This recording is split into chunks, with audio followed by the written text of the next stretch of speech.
Yo, guys, it's the kid, it's the kid, it's the kid, it's the kid, it's the kid, it's the kid. First off, apologies. Apologies. And yes, the dude below there did call me. I did get missed calls from the dude, so he did listen to you. Basically, let me just explain.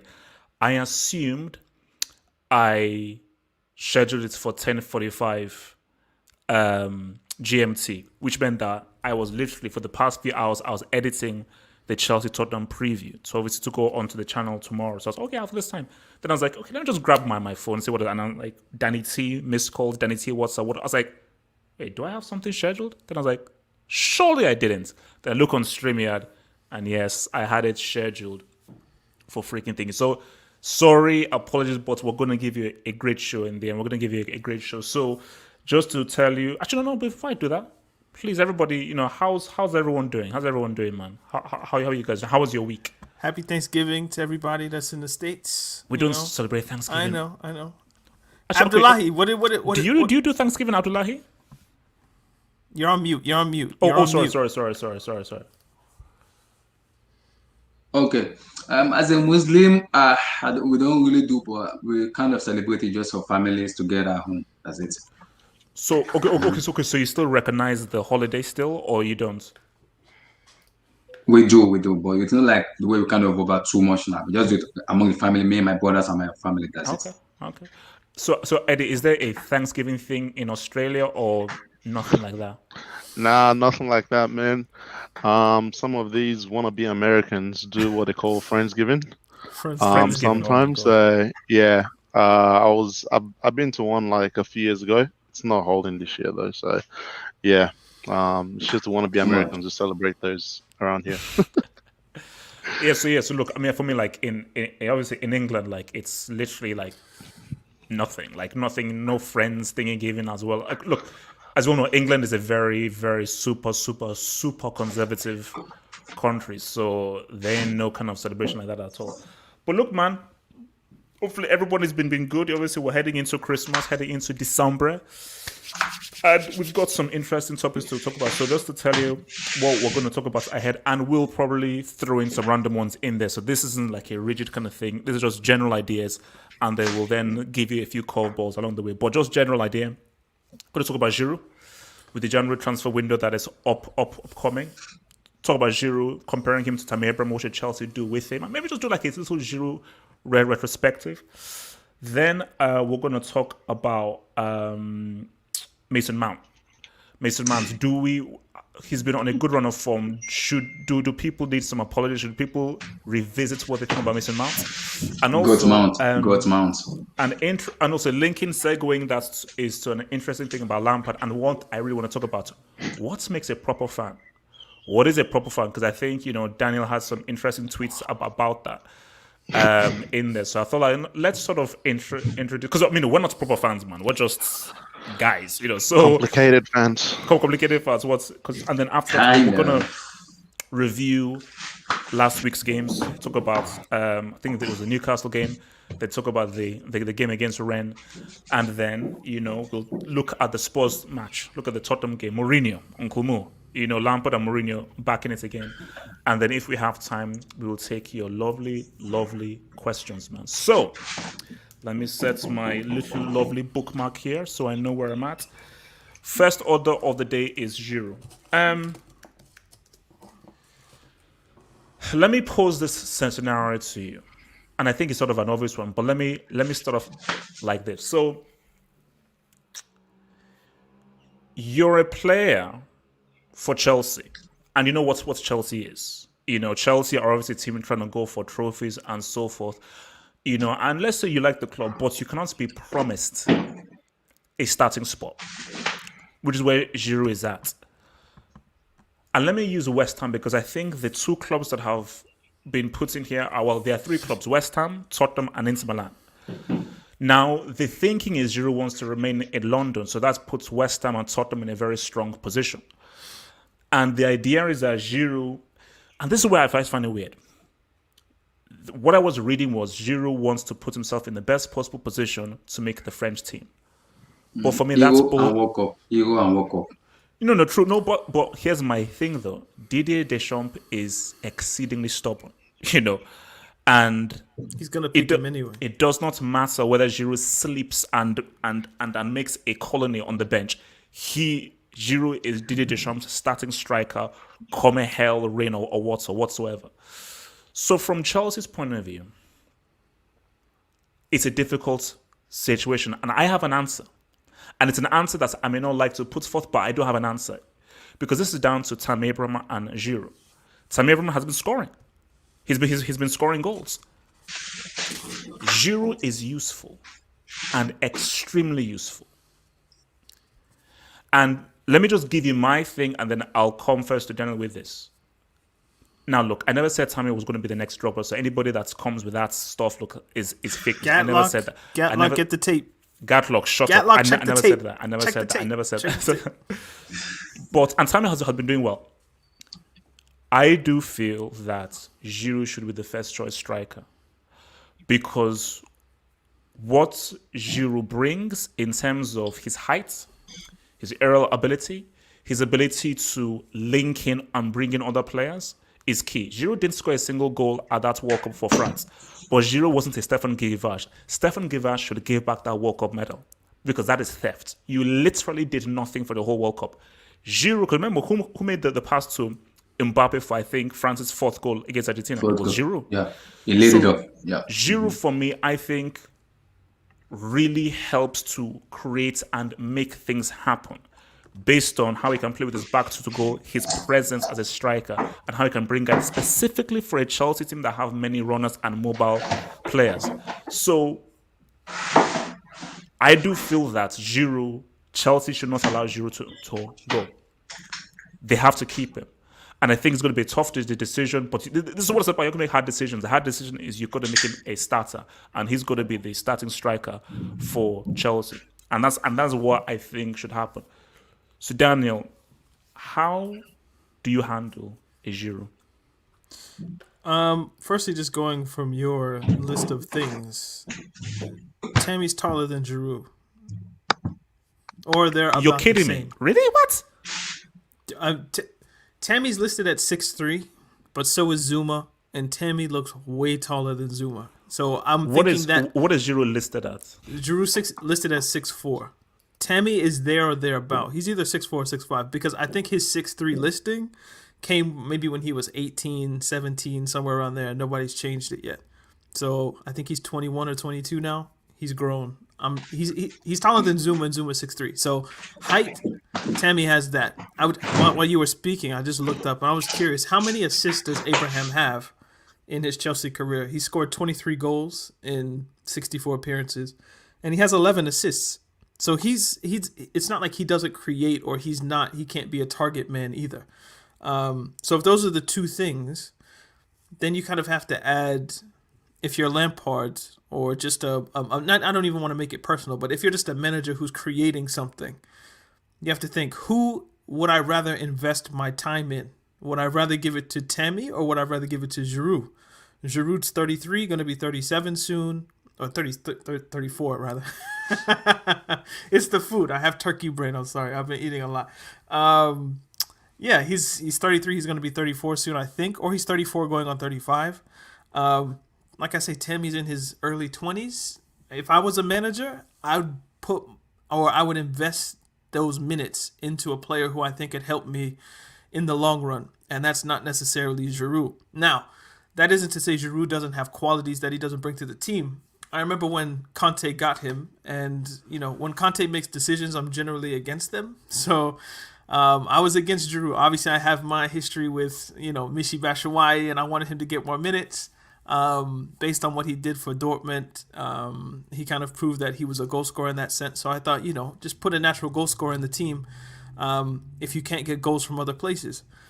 But with the additions that have happened in the subsequent years, I think there's more goals in the team. If we look at players like Werner and Ziyech and Pulisic and all these kinds of guys, they can help the striker.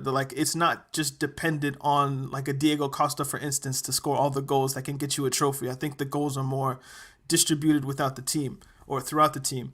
So you don't necessarily need a striker to score 30, 35 goals in a season. That would be nice, but you don't necessarily need it, which means a player like Giroud, who's a target man who can facilitate and bring players in, that's a good thing to have. So, what's funny, Eddie? Or is it Nah, comments or what? I just saw Abdullahi eating again, so prepare for his takes, people. What is it? What is it, Abdullahi? You're on mute. You're on mute. You're on mute. Thanksgiving chicken. Thanksgiving The chicken. Thanksgiving Yeah, chicken, yeah, bro. yeah. So yeah. So basically, the more I've seen Giroud in the team, the more I've kind of accepted that he actually is functional, he's useful, and he's actually a good addition to have. But if you're asking me who do I think should start, I think that goes to Tammy, just based on all the things that I've listed. So come January, you would be happy to sell Giroud to Tottenham or West I wouldn't Ham? be happy to do it. In terms of, I think he's useful, and I would do everything I could to make him stay short of guaranteeing him a starting position. But if that's what the crux of the issue is, that I need to start, then again, I wouldn't be happy to do it. But it's I don't know. He's the team is caught almost between a rock and a hard place. Like, in theory, you would want to do what's best for the player. I'm sure Lampard, being a player himself, Giroud comes to him and like, look, I don't have that many opportunities left to play in terms of major competitions. I know you say that Deschamps is going to give Giroud kind of the benefit of the doubt, so to speak, but he can't think about it like that, surely, especially if he wants to start games. So I would assume Lampard would look at it like. By the way, this is very distracting when you're the only one on the screen. No, come on. No, Extra production, baby, man. Look, man, this is like NBC. I know, but I'm like looking in the ESPN. mirror at myself. It's distracting, but I'm trying to look at the camera as best Keep as I can. talking, Mo. Keep talking. I mean, but where was I? No, I would assume someone like Lampard would be kind of torn between giving him the opportunity to actually go out and pursue the kind of individual goals that he has. But at the same time, he's manager of Chelsea Football Club, and if Giroud staying is in the best interest of Chelsea Football Club, you kind of have to weigh what's best for the player, what's best for the team, and maybe they'll shade towards what's best for the team, which would be Giroud being the number 2. Perhaps if Tammy gets injured, then I don't think there's a debate. But All right, Eddie, what do you stand on this? I mean, I said a couple of weeks ago that Giroud was probably gonna have to leave in January just for his personal ambitions. And from a Chelsea standpoint, obviously you want him to stay. He's a reliable person you can, call upon when you need. But when you look at the Chelsea attack at the moment, he's probably the 5th or 6th guy at best. So I don't know if he wants that going into the Euros next year. As much as he's guaranteed a position, he would want some game time as well, which I don't think he'll get, especially when it comes to the latter end of the season. Managers tend to use players who they trust more and who have played more throughout the season. So if he's not getting the game time now that he needs, I don't see him getting that towards the end of the season. That's one. And I think Lampard, based on what he said, might, give Giroud the Kool-Aid again in terms of playing him in some games in December. So he feels like he's got, a place in the team. But in reality, I don't think Giroud will play too much this season. And when it comes to the creativity point, Giroud being that creative striker who can, get runners in. With Chelsea have, players like the Ziyech, Havertz, and others creating, do we really need that element of creativity from Giroud? That's something we need to ask. I don't think it's important as it would be like last season, where there was, we had games where we had Jorginho, Kovacic in midfield, and there was no creativity. So, yeah, I mean, if the question is, would I let him go to a Tottenham or West Ham in January? Would keep him, but he's leaving for free at the end of the season. So if you can get a 6 million from him, you take it. Okay. Abdullahi, Where would you lie? I think the problem with Olivier Giroud is, I think Lampard trusts Abraham much than Olivier Giroud. I understand the way Lampard wants to play with Olivier Giroud, but I've been saying it. The first player that needed rest in that Chelsea team is Timo Werner. It's been after the 6-0 against Spain, he's been missing countless of chances.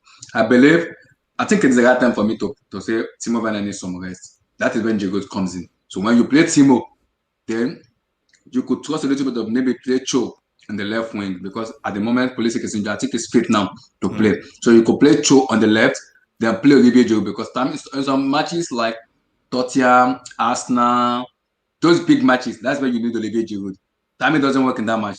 I'm gonna be surprised if Lampard started Tammy Abraham on Sunday because in those Tottenham match, Tottenham are physical team, so you need Giroud to be physical against Tottenham. He's gonna come in and score goals. When he starts, he score goals. When he comes in, he score goals. So you need a physical player who can bring Timo Werner in. Akim James could be spanning them the crosses.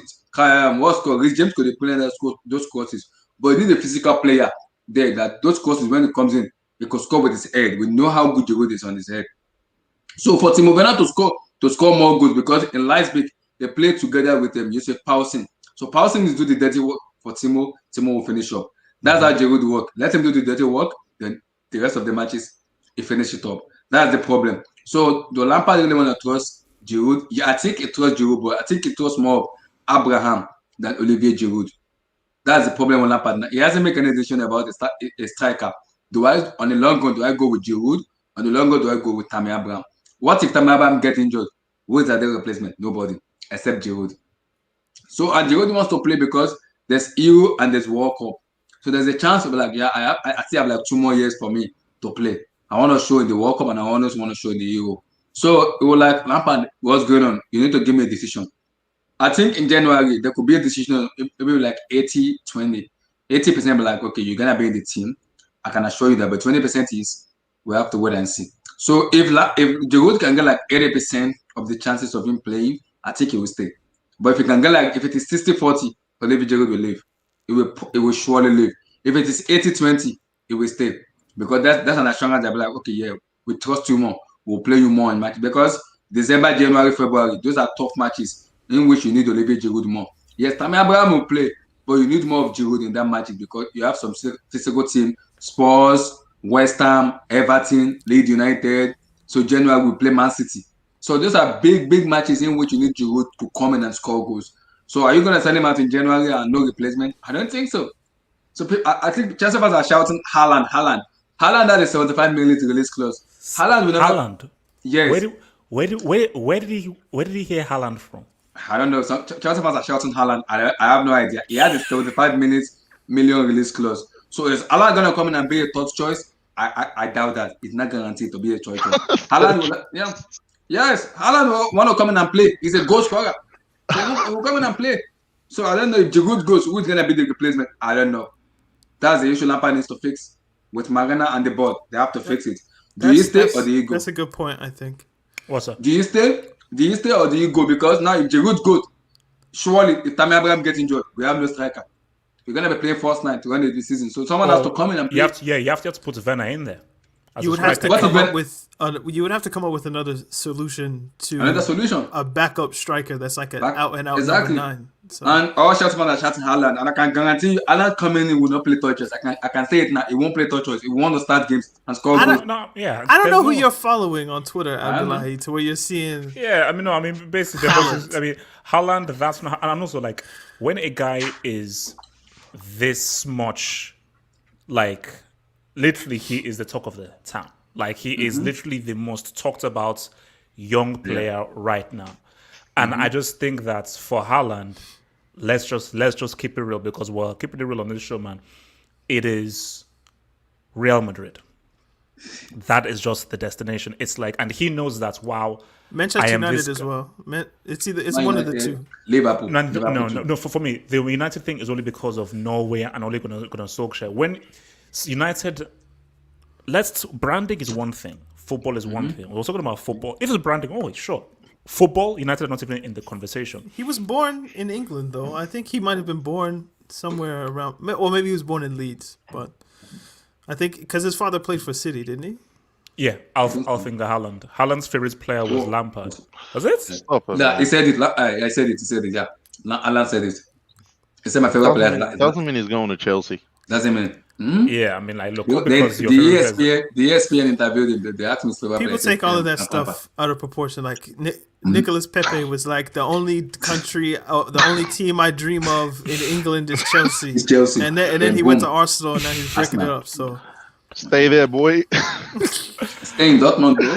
Don't- he scored today, to be fair. So who? Yeah. Oh yeah, he did. Pepe, he did. Pepe. Against who? It doesn't matter. Like what was It's a goal. Greenland United.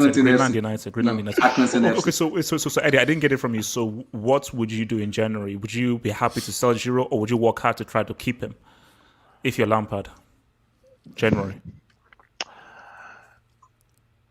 It depends what you. If Chelsea, if it was me running Chelsea, I'll keep him. By all means, you can sign a pre-contract in another team in January and go at the end of the season. And But then try to find the replacements by the summer.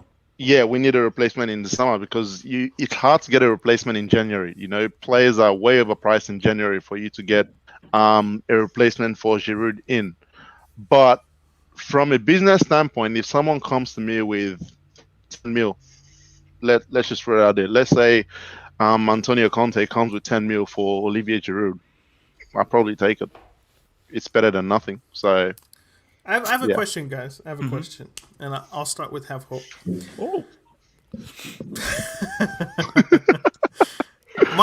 When you think about kind of player movement and contracts and things of the sort, from this complicated Chelsea fan point, do you guys think of what the club should do, or do you more lean? What should the club do that's in the best interest of the club, or what should the club do for what's in the best interest of the player? So for instance, when Eddie says keep him by all means, make him sign he'll be able to sign a pre-contract in 6 months and go wherever. Giroud might be thinking, but the Euros is in the summer, so I need to be starting these other 6 months to help bolster my position with France. But the club is thinking, tough luck. I mean, as kind of Abdullahi outlined, we need a guy. So you're the guy. So you get to stay. Kind of like what happened last summer, or last winter, rather, where Giroud wanted to go to Inter. Around December. He played around December, started playing it from December upward. They couldn't figure out who they were gonna bring in to be number two. Giroud stayed, and he ended up being a good part of the team. But from my kind of vantage point, I'm always for what's in the best interest of the footballer themselves. So I would, whatever Giroud prefers, that's normally where I would line up. But I'm curious, where do you guys lie in that kind of? So I'll kick off. You see, for me, I always look at it in two minds. You know, so whenever I give the answer, I'm always saying that, okay, this is what is best for the player. This is what is best for the club. For instance, whenever I say, okay, a player is making a transfer, I'll say, okay, this is what you would do. Okay, how would you advise the player, let's say as an agent, for the player's interests, and what's just the best for footballing move? So if I'm Giroud now, I'm giving you two answers. My thing, okay, what is the best thing for Chelsea? You have to keep it. When you're a manager, the key thing is squad. Choice. You have a plan Z.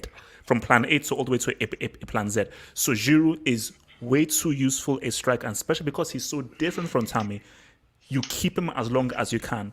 And specifically, even if he says, okay, you want to leave and you can't guarantee me a first place, you keep him until you can 100% get a replacement. But now, and I say now, from Giroud's point of view, 1,000% you leave in January because you want as much game time and you want to sharpen your instincts as much as possible for the Euros. Even if Deschamps is going to pick you regardless, you want to be foolish. So for me, from Giroud's point of view, if you can't guarantee me, I have now, what's it called? I'm now the top goal scorer now for France, or I'm a few goals behind Henry. I am France's main striker, and I'm being benched by Tam Abraham for Chelsea. I'm like, no, whether it's West Ham or Tottenham, I need to go to a place where I am guaranteed a starting spot. Just for my pride on myself and everything, I want to go to a place where I am guaranteed a starting spot. So from the player's point of view, always, especially when you're the type of player that you are. I'm not saying Giroud is the most amazing player, but let's keep with the facts. He is France's number one striker. So for France's number one striker, there is a certain pride you take in that, oh, I'm number one striker. I can't be sitting on the bench for a club. I've got to be starting for a club. So, No, and okay, also, but even which if it's like, what's it called? Even when homeboy Immobile or Belotti is a starter for Torino, but he's still the starter. So no, I'm asking which one of those do you personally align with more? So when you think about yourself as a Chelsea fan, quote unquote, are you more like, I don't care what happens to Giroud as long as it's in the best interest of Chelsea? Or do you say, I don't care what's in the best interest of Chelsea, the Giroud argument sways me more? Or are you totally down the center? I'm an analyst. I'm not involved. You know what? I'll keep it real with you. It depends on the player. If I like the player, I want because listen. No, if I like the player is young and it's someone that I want to see. Take an example, Sancho. Stay at Dortmund. Don't you dare leave, because I know what this guy can do. Or an Ansu Fati, or like even like a Haaland or something. I'm like, no, I see a really good player here. I care about what they do. Giroud is what in his 30s now. I don't care what's like what investments do I have in Giroud. So I'm just going to give you a very cold, objective view there. But then if I care about what the player is going to do, then I am in for Sancho. Stay at Dortmund. Do go to United now. Wait for Barcelona. Oh, Barcelona looks a bit messed up now. Nah, don't go.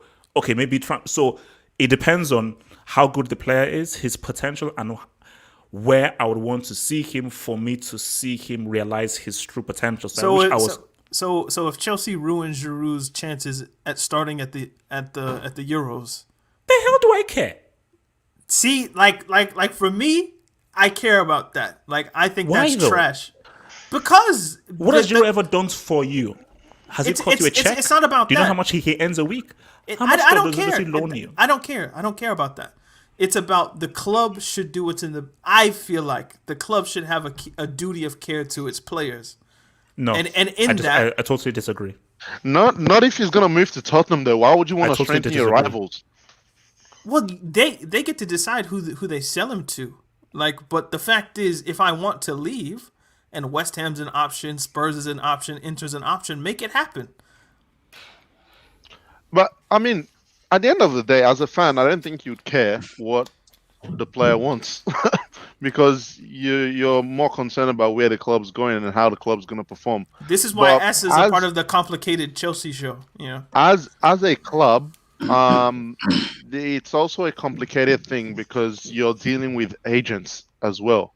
You know, if say for example, Giroud's agent has players like Sancho or Abdullahi's guy Mbappe on his books, then you want to do what's best for both Giroud and the agent because it comes back to help you in the future. Say you want to negotiate a deal for Mbappe, it makes it a lot easier. So it's a lot complicated than just saying the club and player. Sometimes there's agents involved.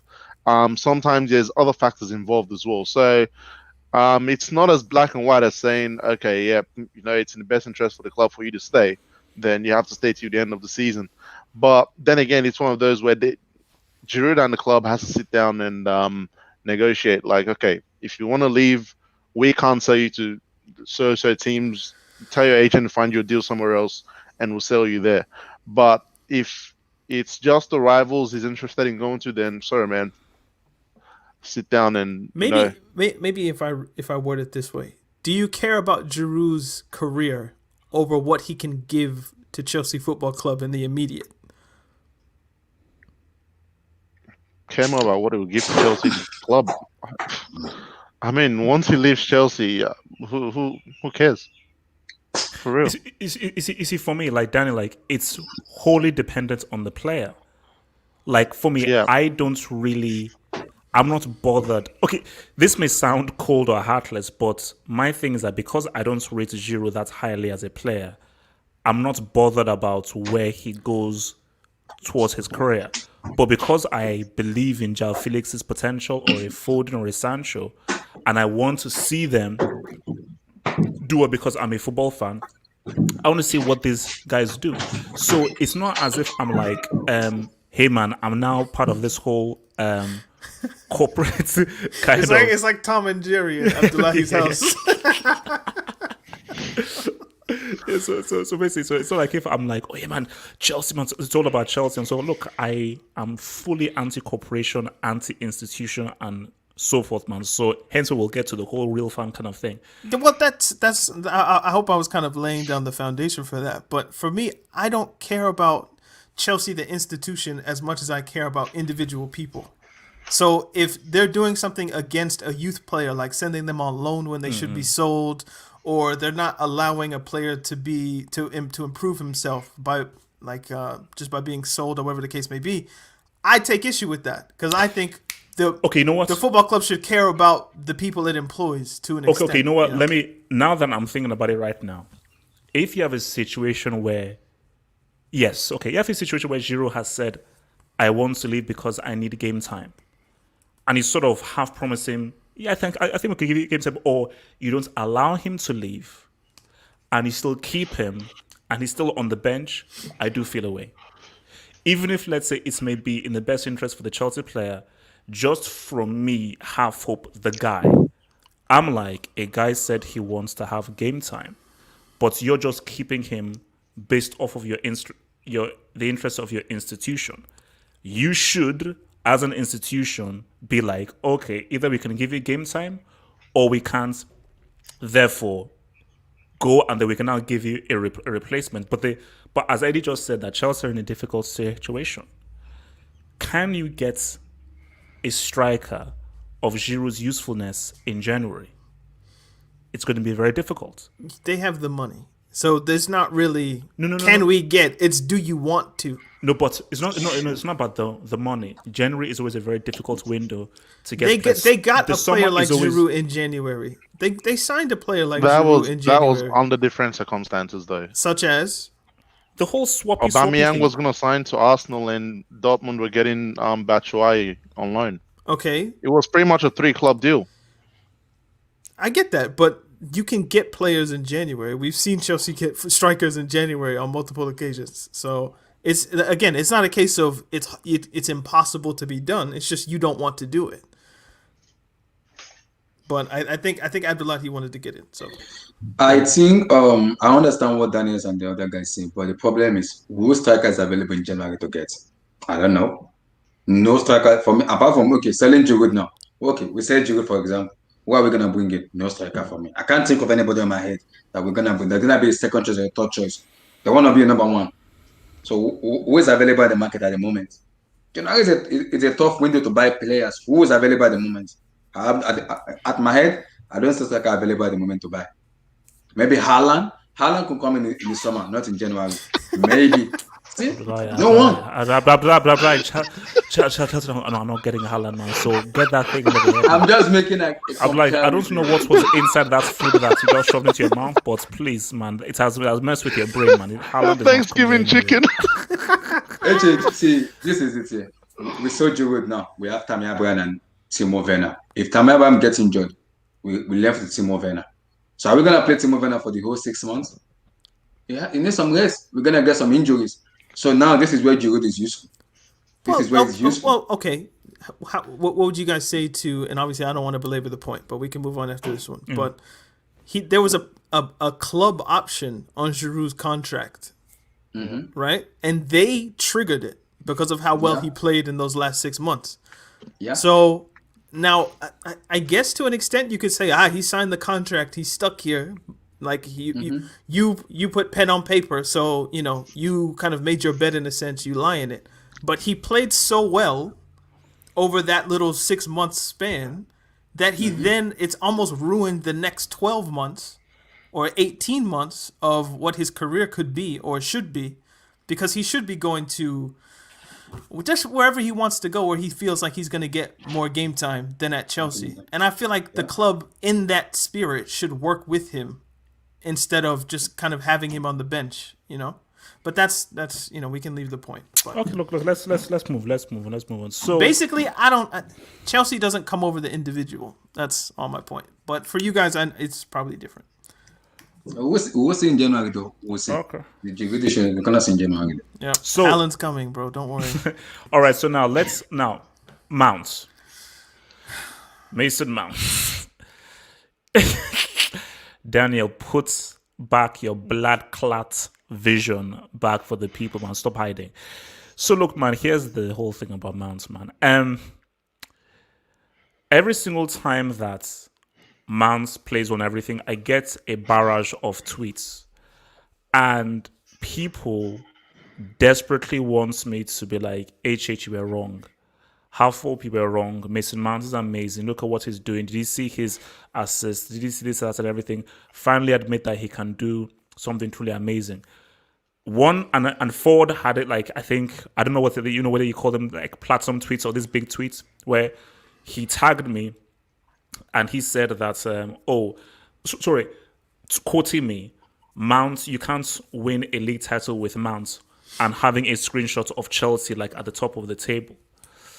And then obviously it's got a lot of traction and so forth. And here's my thing with Mason Mount, because I will never change my view on Mason Mount. It's never going to happen. He has been playing well. And the obvious thing that people have known is that play him in the middle.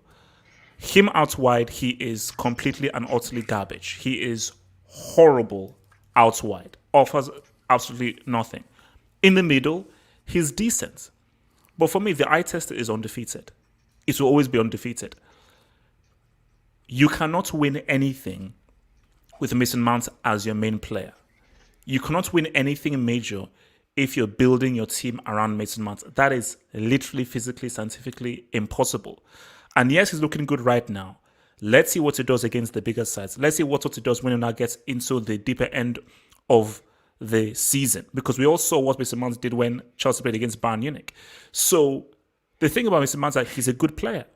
Now, do you want me to now call him an elite player? Do you not want me to now call him an amazing player? Yes. That's never going to happen. No, hell no. Mason Mount will never, remember this, he will never be an elite player. It is never happening. No way. He will never be a world-class player. He will never be as good as Phil Foden or as Sancho. Those are guys who can be elite because they're just of that ilk. But Mason Mount has his uses. He is a useful member of the team. He can't be the main guy. Ziyech is a main guy. Havertz is a main guy. Mount is a guy who helps facilitate and helps to assist the main guys and has his role within the team. So you cannot bully me into saying Mason Mount is this dude. So yes, he's been playing well. Yes, he's been doing the whole thing. But for you now to make me make the leap to now call him this great, amazing player that Chelsea need to win the trophy, you're bogus, man. So Eddie, man, past few games so far, have you altered your view on Mason Mount as a player?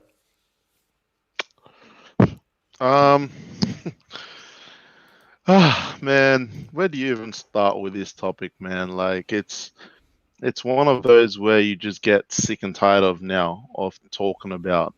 Because I mean, first of all, there's no such thing as Mason Mount hate, right? The one time we criticized Mount, or the few times he's got criticism, was because he was getting played out of position. And that was laid at the feet of Lampard, saying, look, play this guy in his actual position. We have other players who can play on the wings. So he's trash on the wings. It's facts. Like, I don't know what all these Mount lovers want us to say. And then in the middle, I mean, who would have known that playing with better players and you playing your actual position makes you look better? It's facts. You know, he's playing with better players this season. Obviously, he's going to look good. And you look at the teams we've played, we've dominated possession. So, you know, he's looking good. But one thing I will also say as well is credit to Mason Mount, because with Havertz coming in this season, Kovacic being the player of the season, he has stepped up his game. He's looking good in the Chelsea team. He's not looking like a passenger. But at the same time, with everyone fit, Mount is on the bench for me. So, yes, he's had a few good games, but let's just stop this thing where he's all of a sudden now, you know, the best thing since sliced bread because he's had 2 good games. No, he's not. You know, we have. So, I'm just looking at just like the live chats here. A lot of people are saying that he's going to get better. He's only 21.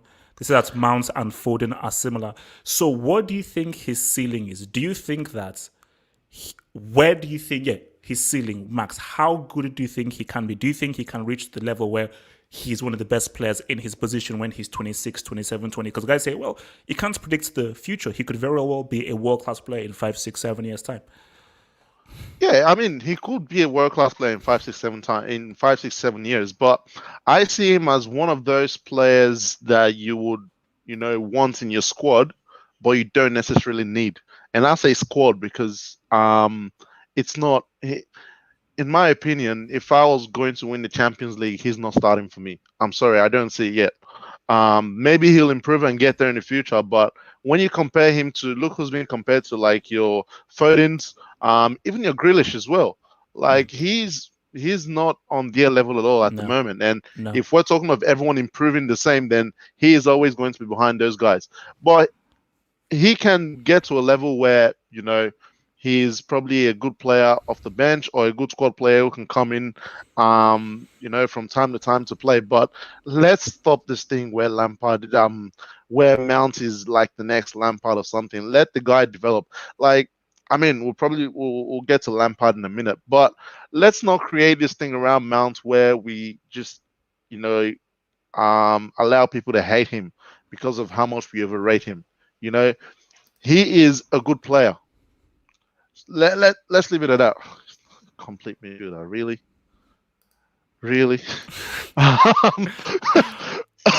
All right. But I mean, okay. Can someone tell me, what Mount's best qualities are right now?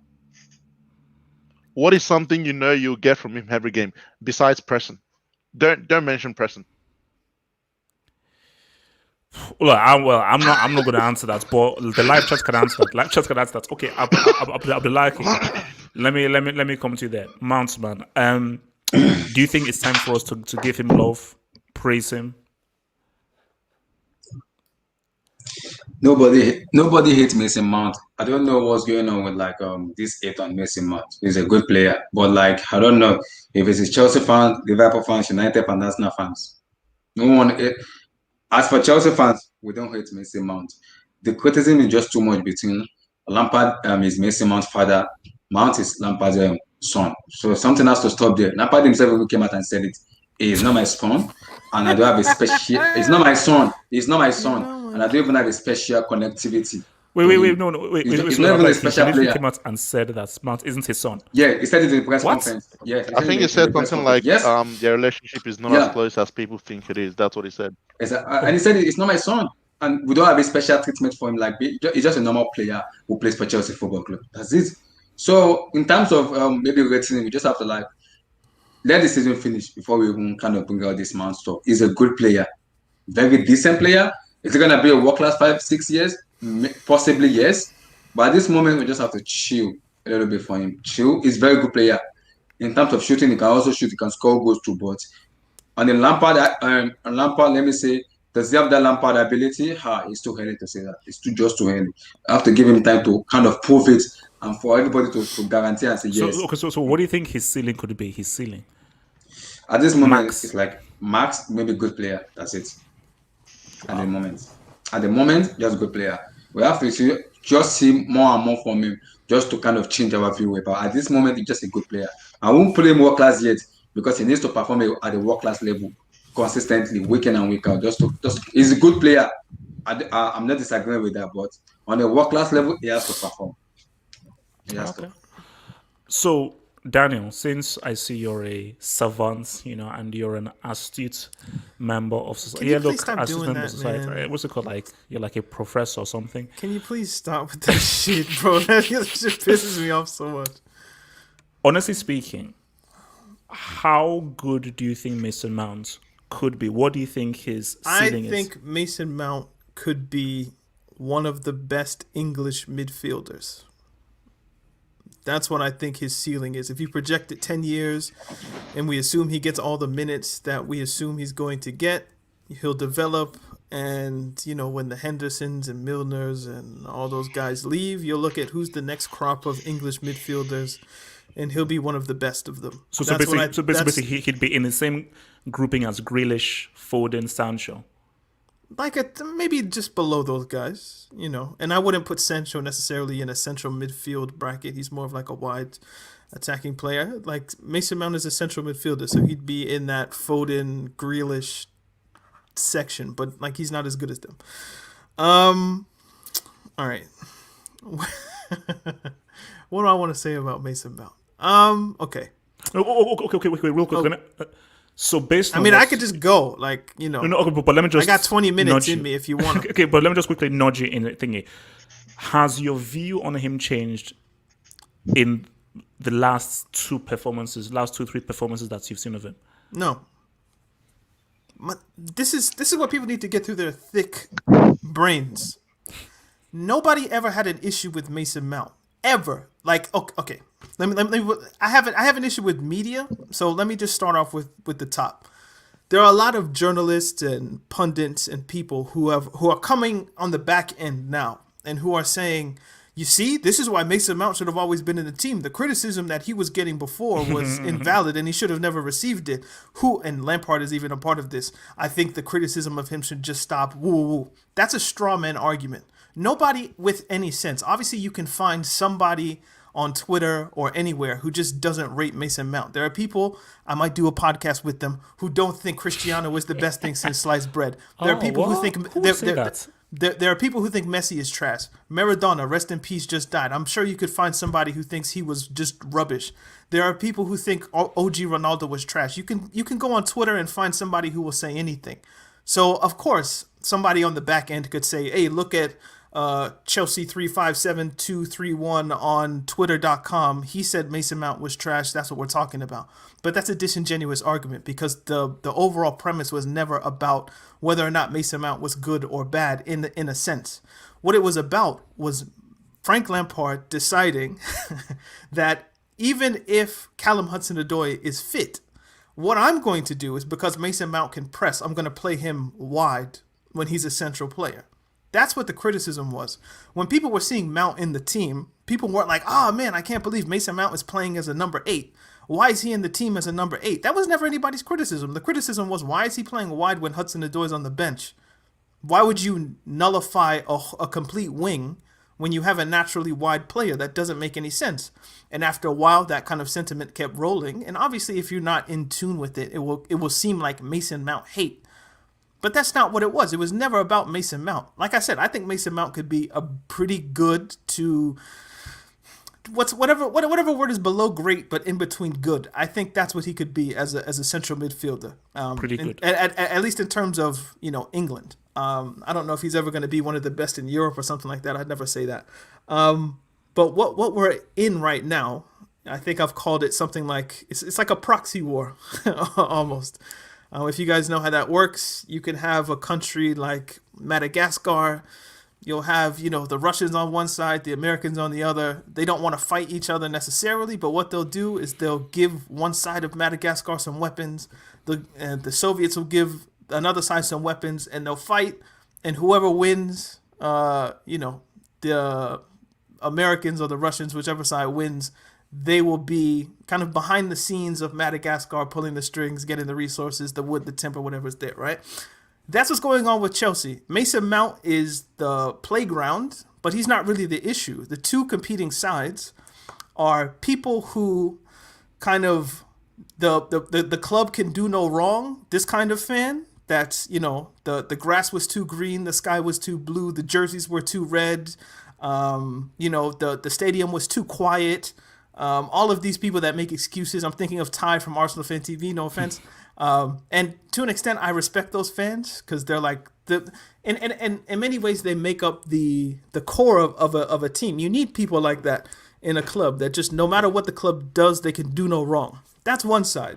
Then I think this podcast might shade on the other side, where it's like, if it smells like garbage, I'm going to say it's garbage. And if you keep doing things that smell like trash, I'm going to tell you this smells like trash. Mm-hmm.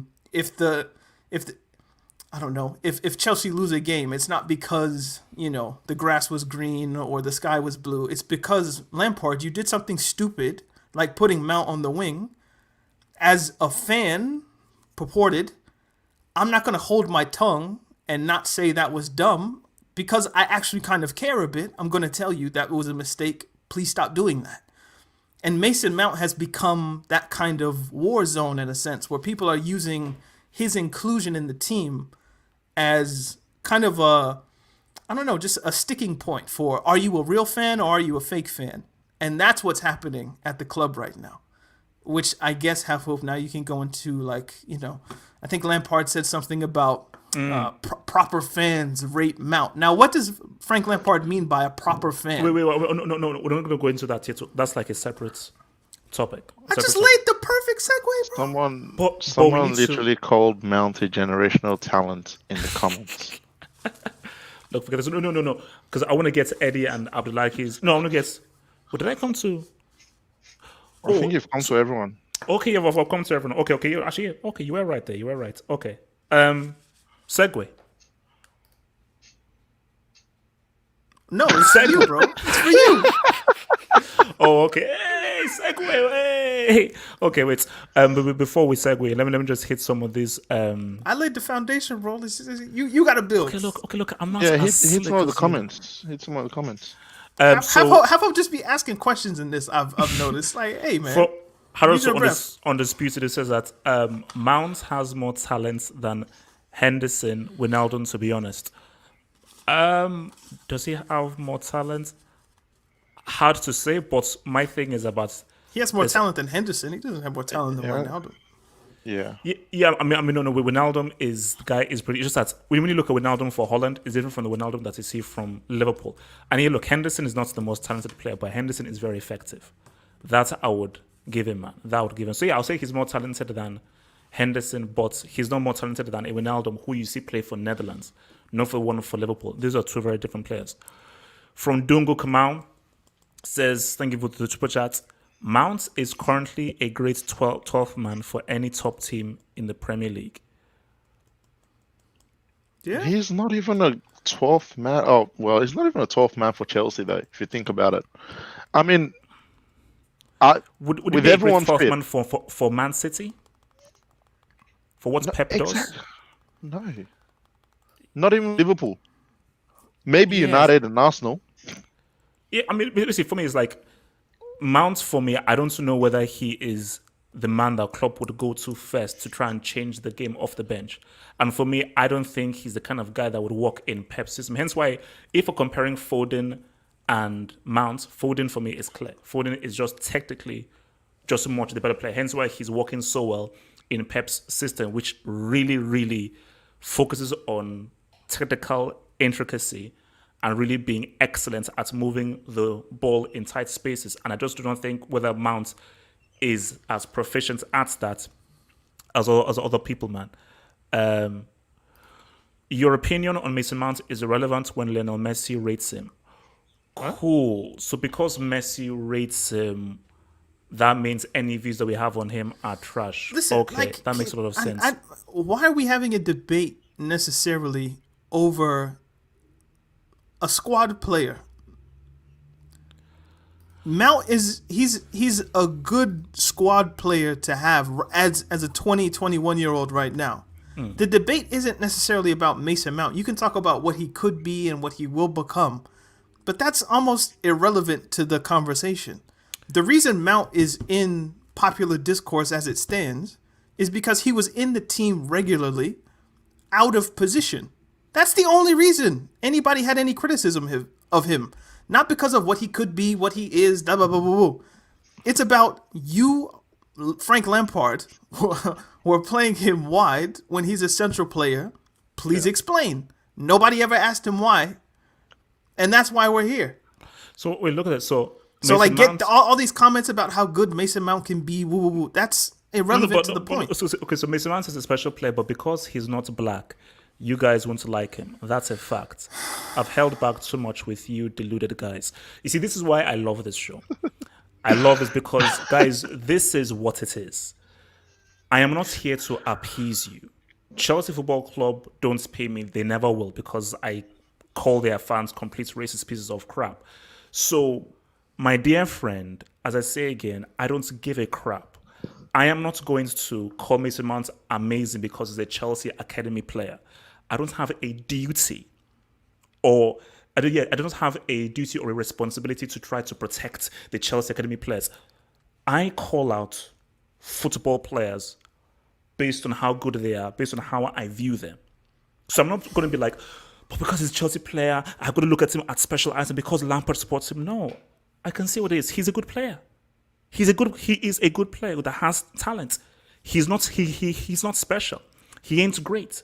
And he is categorically not in the same sentence or conversation as a Phil Foden or Grealish, far better than him. This is why I turned my camera off, by the way, because I knew it would come down to some argument over Mason Mount himself.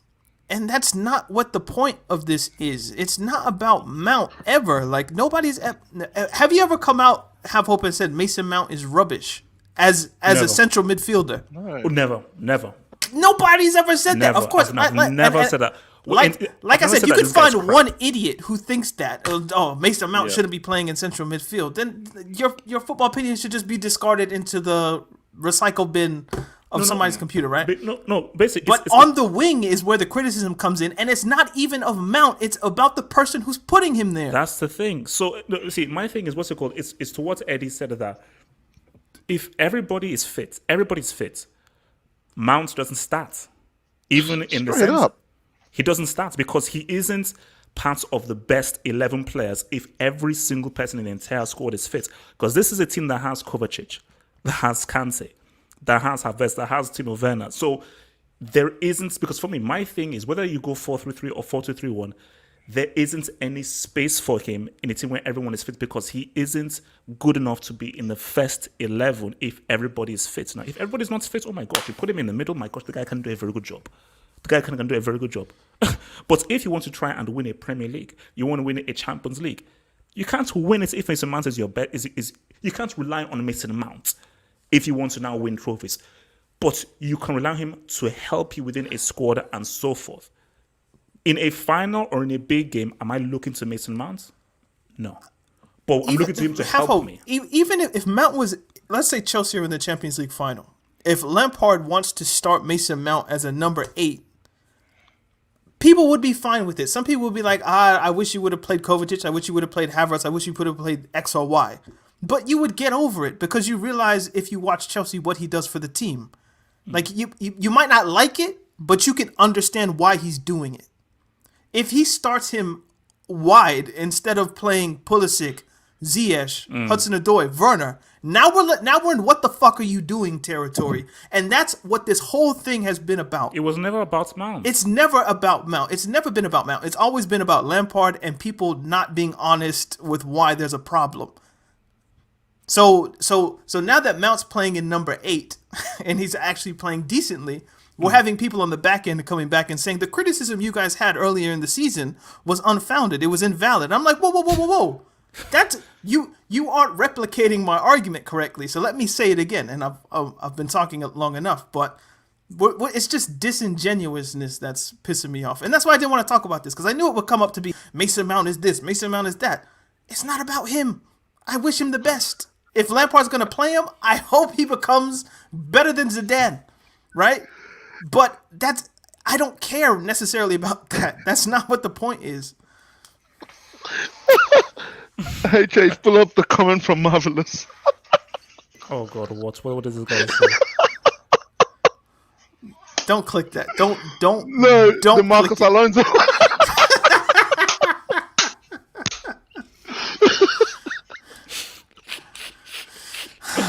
Can we please just get rid of this man called Marcus Alonso, man? Please.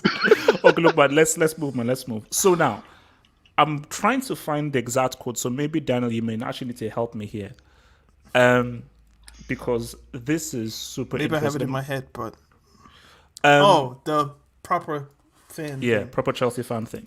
So Lampard, and I think this was in reference to Mount, and I think maybe it was the whole kind of criticism that Mount was getting, and I think Lampard made reference, and I just want to, if one of you guys can just get the exact quote that it's a YouTube link. Lampard said, because I want to just have a word for word kind of thingy, man, because it's in reference to him about the real Chelsea fan.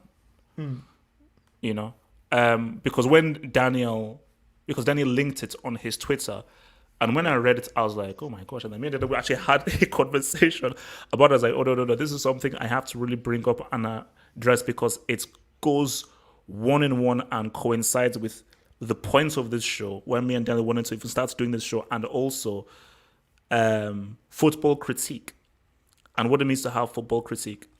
Keep going. So yeah, because see, my thing here is that for Lampard, criticism is criticism, and what worries me is you using the term real Chelsea fan almost means it's sort of like a buffer against criticism. Because my thing is that, okay, let me like this. So are you saying that a real Chelsea fan shouldn't criticize their own players or shouldn't criticize academy players? All right, it's actually a lot, but you know, wow. let's give him the context that he deserves. I'm putting it on the private chat now. HH as well. So it says, with Mason, there's been a lot okay, of, damn, okay. Ignore the first one. Well, not with let's read it in context. Okay, go. It says with Mason, there's been a lot of talk, and any negative talk just needs to go away. I've been lucky enough to be closer to him, and what he did at Derby last season has been outstanding. I'm not going to undermine the quality he has, and when we have two number 8s, he's got all the qualities. Wait a minute, is this the right one? Yeah. He's got all the qualities. I think he can get more goals and assists. The pass for Callum Hudson-Odoi's goal was top class. You saw Kai Havertz coming on too. We need to keep that competition. I actually don't speak to Mount too much. We have a good relationship, not as close as some think. He knows I'm here if he needs any guidance, but it's the social media world. In the modern day world, we all have opinions and want different things from players. It should only be what I think, the players think, and proper Chelsea fans think of him. The conversation just needs to move on now. There's nothing to make of it. So that's from the mouth of Lampard. So it's all about what I think the players think, and proper Chelsea fans think. And what proper Chelsea fans think. Now, and I would just love Lampard to explain what a proper Chelsea fan is. But, okay, I think all four of us have been in this space long enough to know the kind of, he's proper Chelsea, that proper Chelsea thing, right? Like, that's something you see all the time. I live in the area. And it generally comes from a particular demographic of people who all look the same. And they have a similar, you know, they all sound the same, they look the same, and they're proper Chelsea. He's proper Chelsea. And for me, I'm like, okay, what does that mean exactly? Now, for Frank Lampard to say it, it's just kind of, I want to call it a dog whistle, but whatever the nice version of that is, that's what he's feeding the base in a sense, because he knows the Stamford Bridge going match day fan is going to hear proper Chelsea, and they're going to be like, that's my guy, that's Frank, that's super Frank. But when you hear it, what do you hear, Have Hope? When I just say proper Chelsea fan, I mean, we all know because as I said again, like, can you pull up an image of what a proper Chelsea? No, I'm just kidding. I'd rather not. Please, no. You see, for me, as I said again, I live in the area. You know, I don't want to give away my exact location, but you know, I live in West London, and Stamford Bridge is pretty close to where I live. So I know the area well. I know the people who live in the area, and I just know them. I know how they talk. I know how they move. And by him saying proper Chelsea fan, this now goes into football critique. Because the so-called proper Chelsea fan is the guy that will go to the nth degree to find excuses to always defend and support everything Chelsea, always looking good for Chelsea. And my thing is that is an unhealthy place to be. Because healthy constructive criticism is fair. If you're playing a central player out wide and he's breaking it, I think it is fair for people to criticize.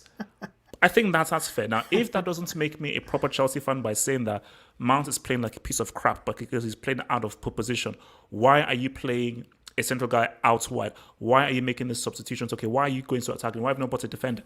If by me bringing up those criticisms, you can't take those criticisms, you can't accept them. That's crazy, because I remember having a conversation with someone years ago, and the guy said, wait, why are you getting on your players and so forth? And the guy said, do you know how much this ticket is to watch this team? So I'm paying 40 to 60 pounds, and I don't have the right to criticize my team when they play badly. So I'm paying 60 pounds, or I'm paying up to about $1,000 for a season ticket to watch Arsenal.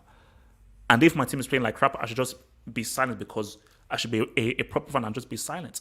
But my thing that, and that is where this almost divide now comes, when we now have this kind of discourse. Because if I now come and say, man, this guy's playing like complete crap and garbage, guys be like, oh no, you're not a proper Chelsea fan. You're just always being negative. No, because if you want a team to improve or do well, you have to be critical.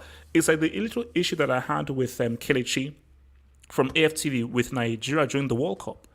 Because Kelechi is in with the Nigerian national team and so forth, I came out and said that, look, man, these guys are playing like complete utter garbage. This is crap. This is bad. And he was like, oh, no, don't say it. I was like, Kelechi, what do you mean by don't say it? No. Are you saying what I'm saying? These guys are playing like utter crap. But he'll now say that I'm not a proper Nigerian fan. I'm not really getting by the guys, because I'm like, I don't give a damn.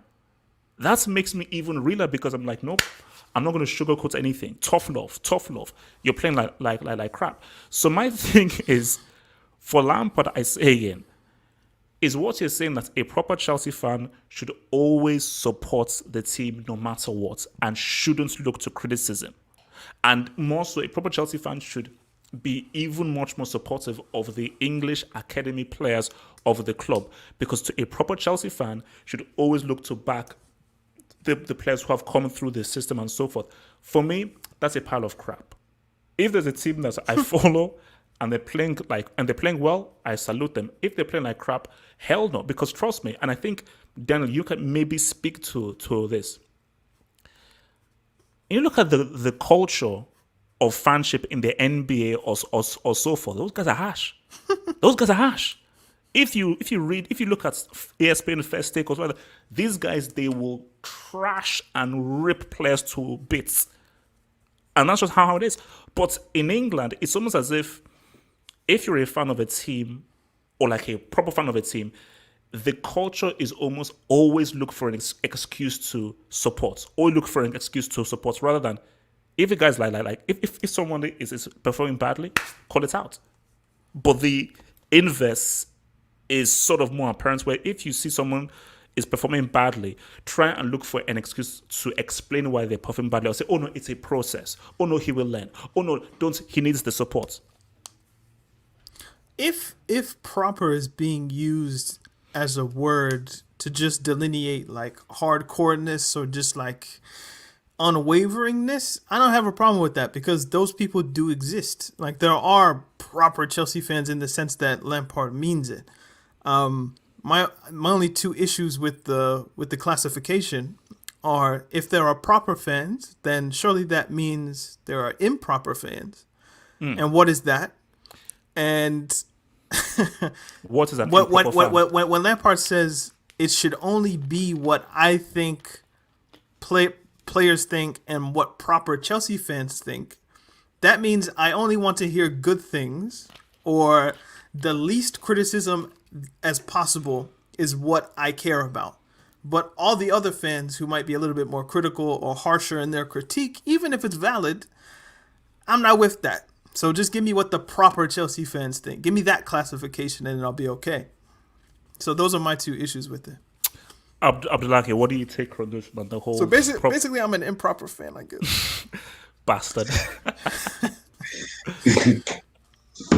I think I read what he said also too about the proper fans, this and that. I think what we need to understand is it's all about how the fans has been divided about Messi man this, Messi man that, Frank Lampard this, Frank Lampard that. We understand. I could remember very well when Mauricio Sarri took over from Chelsea. It was not sacked. It was the fans who sacked him because there was like we didn't see Sarri ball. Conte was playing on the right wing. Blah blah blah blah blah blah. Now he's being sacked just because of what he didn't implement what is called the Sarri ball into the system of Chelsea. So definitely he has to go. So being a proper fan doesn't mean you being negative. If a player doesn't play well, you call him out because you want him to improve. Under the era of Osemori when he took over, when we have Lampard, Drogba, and Nelka, if those players are playing trash, we call them out. Hey, you play rubbish. We need you to improve. Because they what? They're players. They understand. They're professional players who understand the game. Oh, no. They need to be called out. Yes. They need to be called out. They need to be called out to make them understand that you guys you are playing trash. You need to play better. We can do much better than this. We can.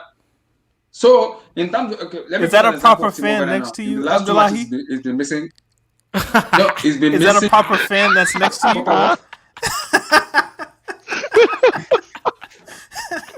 I was like, he's talking about fans and he's sitting next to It's so funny. Just that image of Abdullahi, of him, and that just takes me back to Nigeria, man. It just takes me back. That image just takes me. That takes me back to Warri, the village. Takes me back to my village in Warri. That's a fun idea. But continue. Anyway, sorry. Yeah. I could take an example of Timo Werner meeting a sitter, blah blah blah. So are we gonna count Timo Werner a flop just because we are Chelsea fans or we are not Chelsea proper fans? Like, hey, it's flop. It's missing. It's about Morata 2.0. Like we are not proper fans because it's missing chances. It's a flop.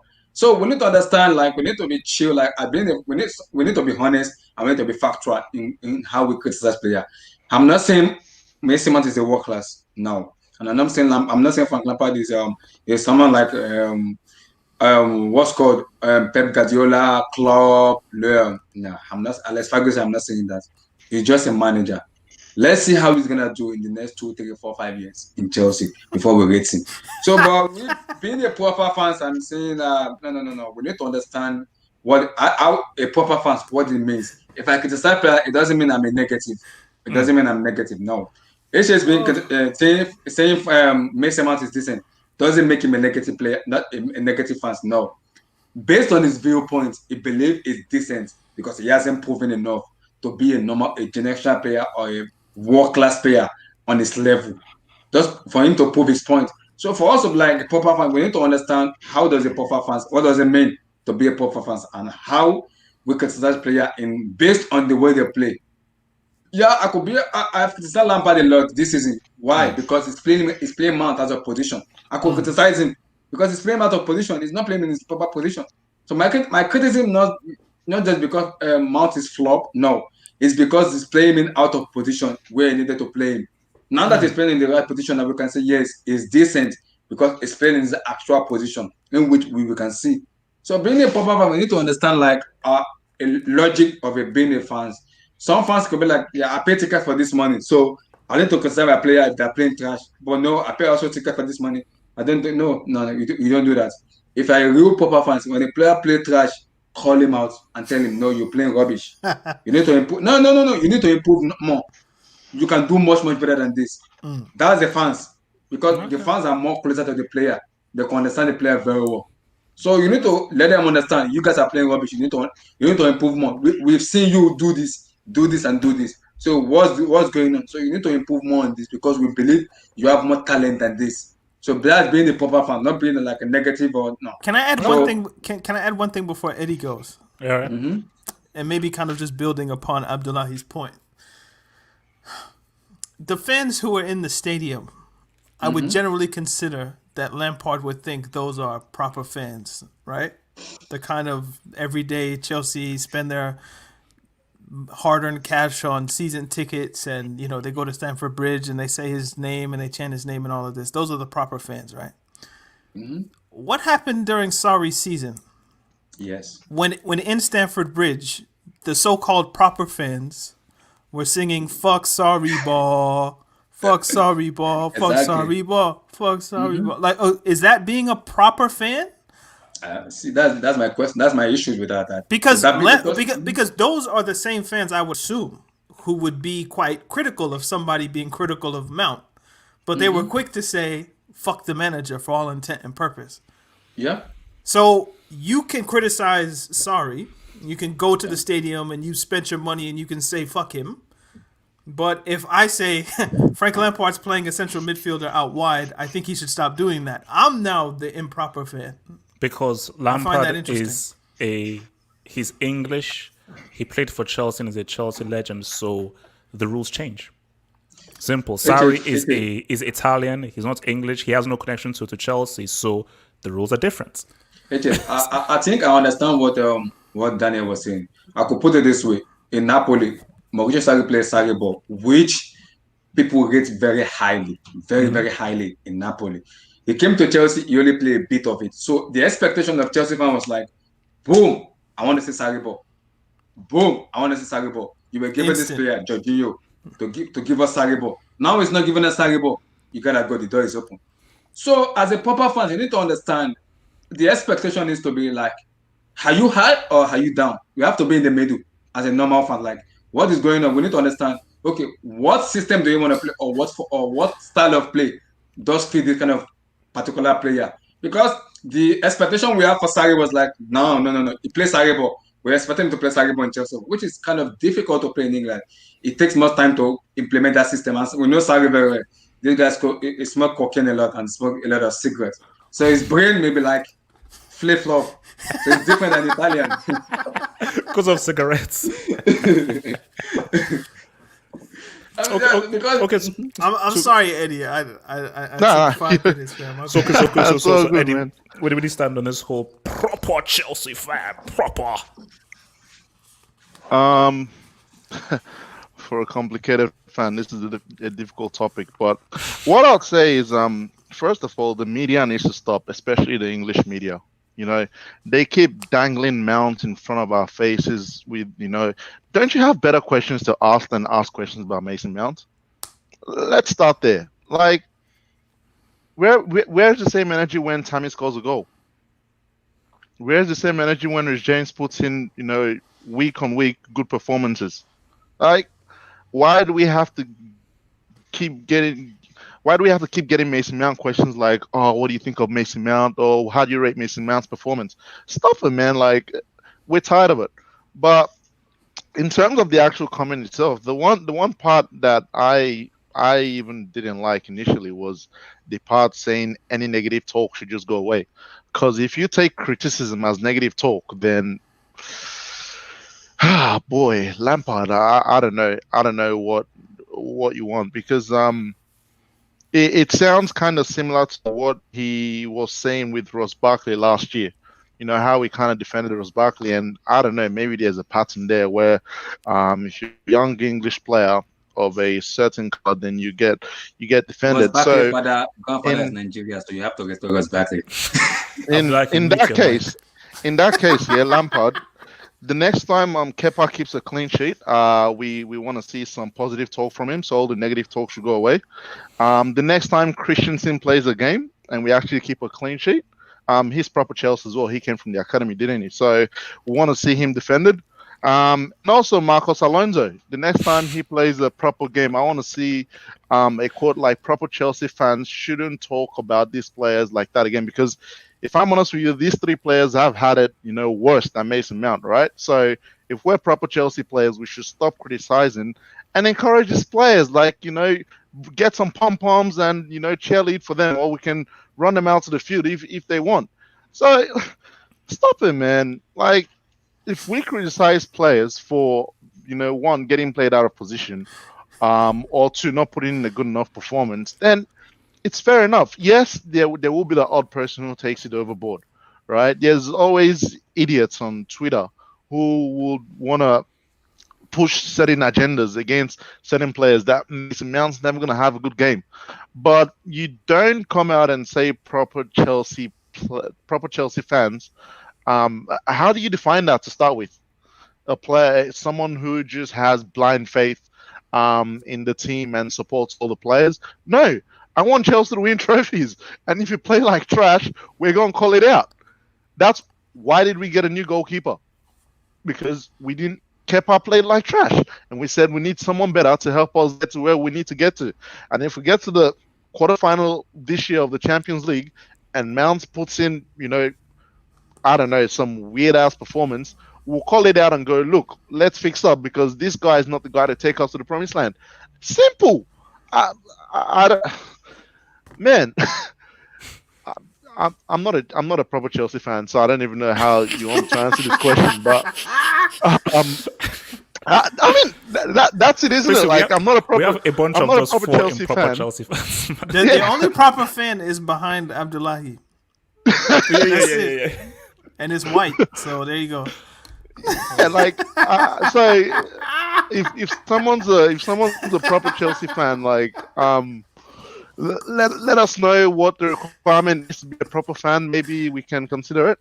But yeah, I don't know what a proper Chelsea fan is, man. Like that comment in general, just I don't know, man. All right, but let me just take someone's. So from Dungo Kamaman says Lampard tried to gaslight everyone in the presser when he was the one playing Mount on the wing.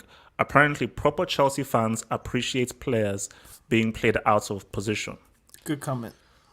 I mean, this stuff, it is, again, just to reiterate what Daniel said, it's football 101. If a central player is being played out of position and he's playing, if he played well, fine. But the fact that he was playing badly and so looked out of sorts, where you can see it on his face that he doesn't like playing that position. And it's not like, oh my gosh, we have crazy injuries. You just have to know Hotspurs is right there on the bench. Who can play?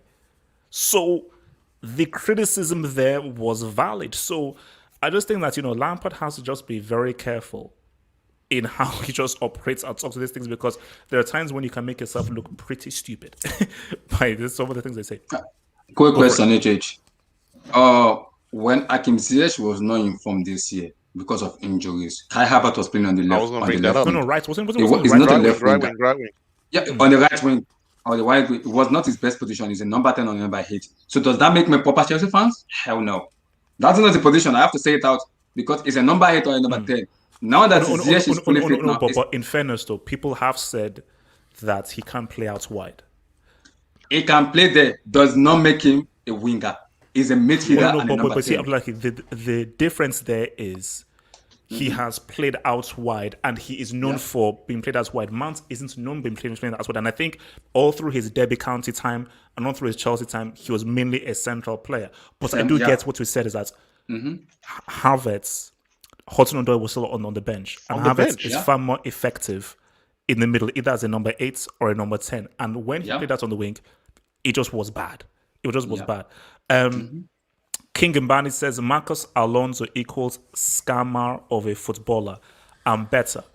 The thing with Marcos Alonso is that he should pray and hope for that trash, useless, scheming, good for nothing severance package wanting scumbag known as Conte.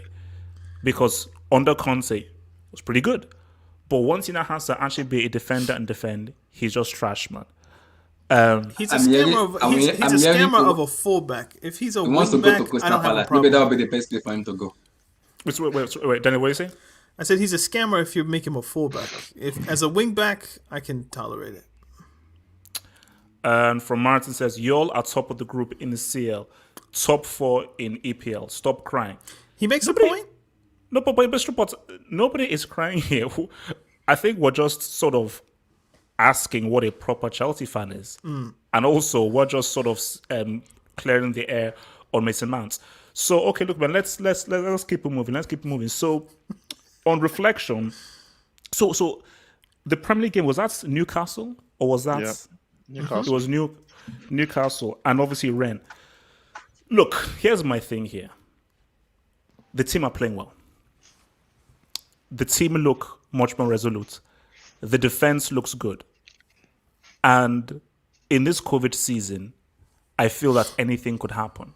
And I think that we could have a crazy weird winner here. So let me confess that I'll be lucky with this. So based off the Newcastle game and the Rennes game, what do you see this Chelsea team doing? Or is it too early to sort of say anything? Because again, like last season, Chelsea actually had a really good run at the beginning of the season. But then all the Fade craziness up. then happened. But Yeah, we then fade up. didn't have a Mendy, didn't have a Thiago Silva, didn't have a Chilwell.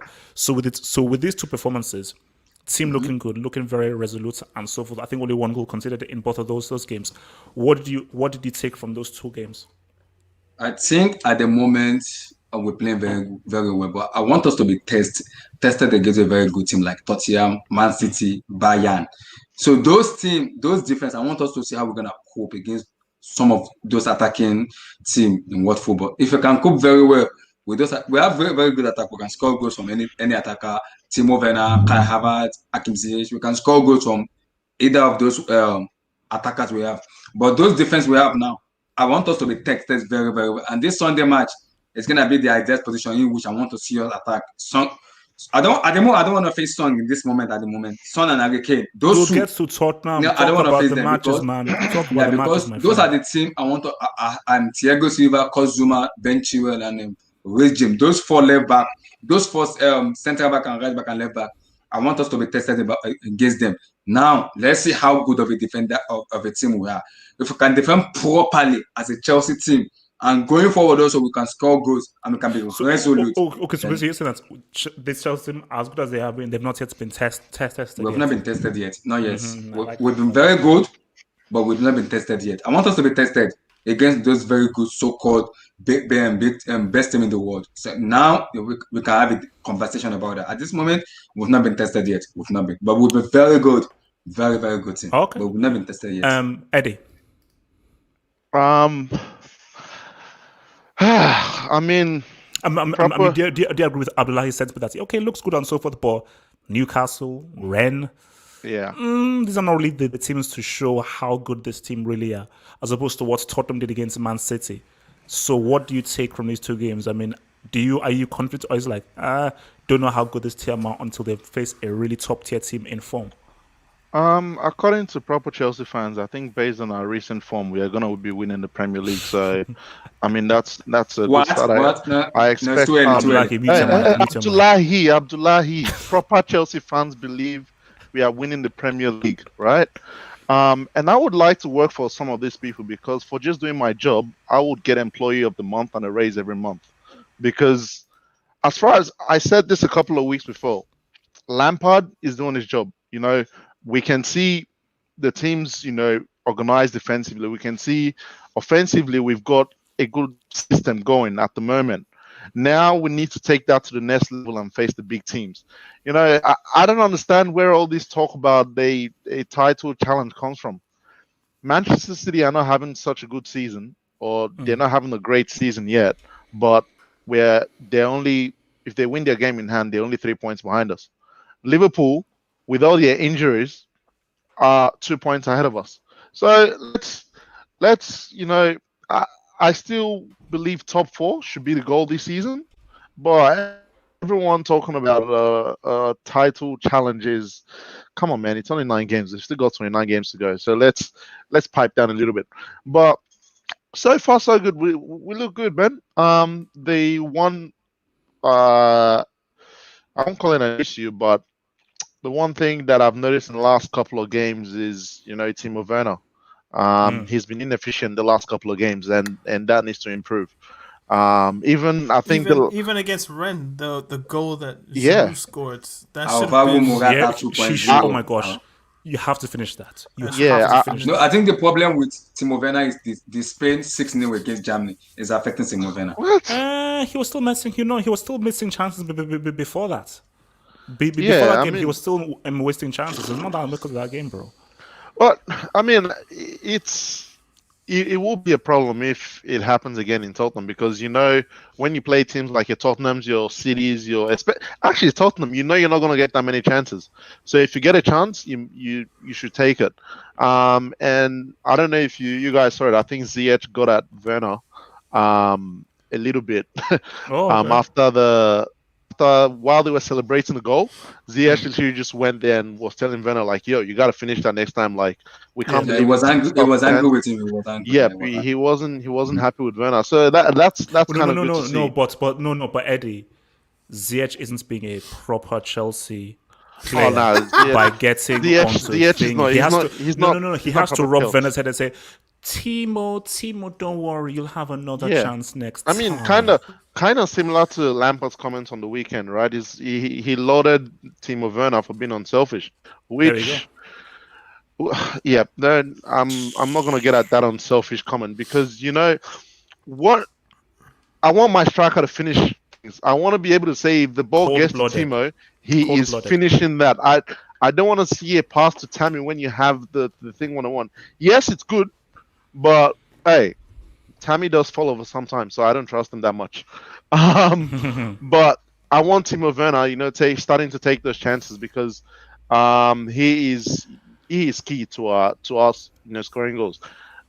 We mentioned at the start or a few weeks ago that Ziyech will create chances. We'll always have chances. It's up to us to take it. And against good teams, you only get 3 or 4 good chances. You need to take those. Otherwise, I don't know what happens. But we're looking good. We're looking good. I think the next thing now is the midfield. We need to find a way to embed Havertz in this team. Because as good as we've been so far, we can still get better. Everyone's still kind of gelling together. Everything's still kind of coming together, which is good and it's scary. But this next 2 months is where Lampard's management will be tested because he needs to find the right combinations for the right games. We're going to have some big games come up, and we need to see how Lampard, starts to handle all that with the quality that he's got in the squad. If everyone's fit, we need to see him manage the squad better. I don't want to see Mason Mount playing every game. I don't want to see Conte. I think his management also someone you need to manage now. No, people like that. Also, Chilwell, because I'm not sure. Your mic is mic is going. Eddie, I think you turned into T800 robots. Your mic yeah, is. Yeah. I think your connection went to be 1K. Yeah, my Leave and come back. Leave and come back. Leave and come Oh, back. You know what? I thought it was just me. I was like, is my internet buggy? Yeah, no, because I was okay. Is it just me? But then I then saw your face go a bit wrong because okay, it's not just me. So yeah, Eddie, leave and come back. Yeah. All right. So it's Actually, on me. It's on me. Yeah. Actually, let me just quickly take this. So from Hassan says, you have the English and German Zidane. No excuses. Abdullahi called Havertz the German Zidane. Don't put that. Okay, let me respond to that or guy. anyone else. Okay, very quickly. We need to understand something. Bayer Leverkusen, when Kai Havertz was made by Leverkusen, it took him around December, January before we see the best of Kai Havertz. In the early season, it didn't show up. So we all have to chill. When I said it's a jump, I did not say is Zidane. I said he has the let me say the hawara of Zidane in which Zidane plays, the way he passes and the way he scores and shoots. I didn't say it's proper Zidane. But when you have the ability of like Zinedine Zidane in the way you play, but then you can see just a little bit of just tiny attribute of him in it. Not like allow Australian internet, man. Kangaroo net. not like Zinedine Zidane kind of way. So, but I can understand them. So Albert will come up. So I'm not worried about Albert. What's it called? Kingman said that racist would have killed Tammy if he missed that. Well, we all saw what they did when he missed that penalty in the Super Cup, man. But my Lord in heaven. Damn. Now, They almost proper, roasted him. no. Are those proper Chelsea fans who got onto Tammy when he missed the penalty? They roasted him. They roasted him. plot's They thickens. roasted him. Daniel, please talk to me, man. Okay. Who are the last 3 wins against in the Premier League? Can someone So remind Newcastle, Rennes. Burnley and Sheffield. Burnley, Newcastle, and Rennes. me? So I have some notes here. So hold on. So Newcastle are 15th in the Premier League. Burnley are 17th in the Premier League, and Sheffield are propping up the table at 20th. And people are talking about title challenge. Chelsea did what they have to do, and they get credit for that because in seasons past they would play teams you would think, oh, that's an easy 3 points, and they just throw the points away. So and Mount can lead them to a Premier League because he balled against those teams. They get credit. Lampard's like the teams have been less than problematic. I'd say they've been good. They've been like you get the lineup an hour before the game, and you're like, okay, no, that makes sense, fine. And they go out and they win. Daniel, how old am I? I'm 30. But yeah, it's not like they've played anybody of note. And the last games that they did, they drew with Manchester United. There was the 3-3 with Southampton, who apparently seemed to be a decent team this season. Can someone remind me of the Valencia result from earlier in the season? Valencia or Sevilla. Was it 1-0 Valencia? You mean Sevilla? Valencia. Valencia, wait. But When did Chelsea play Valencia? Sevilla. that was last season. Oh, Sevilla. Sorry. Sevilla. It was 0-0. 0-0, so it was a draw. Valencia. Huh? That was last season where Barkley missed the penalty, wasn't it? It's in my mind still.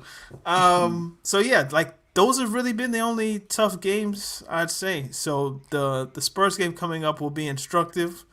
Again, I tend not to jump out the window when we're playing teams that are like in the, I don't know, the bottom 15 or bottom 14. Like it's you have to get those points if you want to do anything. That's just par for the course. But yeah, we'll see. Okay. But you know what? I think I'm cautiously optimistic about the prospects of Chelsea Football Club this season. I would never say they're going to win the league. I think I had first I said Liverpool, then I switched to City. I think I'm back on Liverpool. Like my first instinct was probably correct, but I think Chelsea can be a comfortable third. And that Daniel, would be a proper Chelsea fan. Say we are winning the Premier League. Proper Chelsea, proper Daniel. Chelsea fans. We're winning the Premier League. Treble. Imagine I want to treat that. Treble. Chelsea winning the quadruple this season. Just gone, man. Yeah, I mean, I don't even. Do you know what? I'm such a proper Chelsea fan. I think we can win all 4 trophies, even though we're out of the Carabao Cup. Imagine winning Champions League. Do you know what? I think Chelsea will somehow get back into the Carabao Cup. Yeah. And they will win that, and then we'll have a quadruple for the first time. Now, after getting knocked out by Spurs. That makes you a proper but it makes him a proper fan because somehow someone will conspire to actually win that, man. All right, guys. Our final-ish topic before we obviously do our little. Listen, man. All the people in the chat, all the Spanish teams are the same, bro. Valencia, Sevilla, Getafe. If they're not Real Madrid, Barcelona, Atletico, nobody cares about them. Let's keep it real. Okay, so let's go. What's the difference between Crystal Palace and West Ham? There's no difference.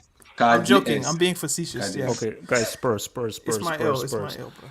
So it's back. Uncle Mo. What's back?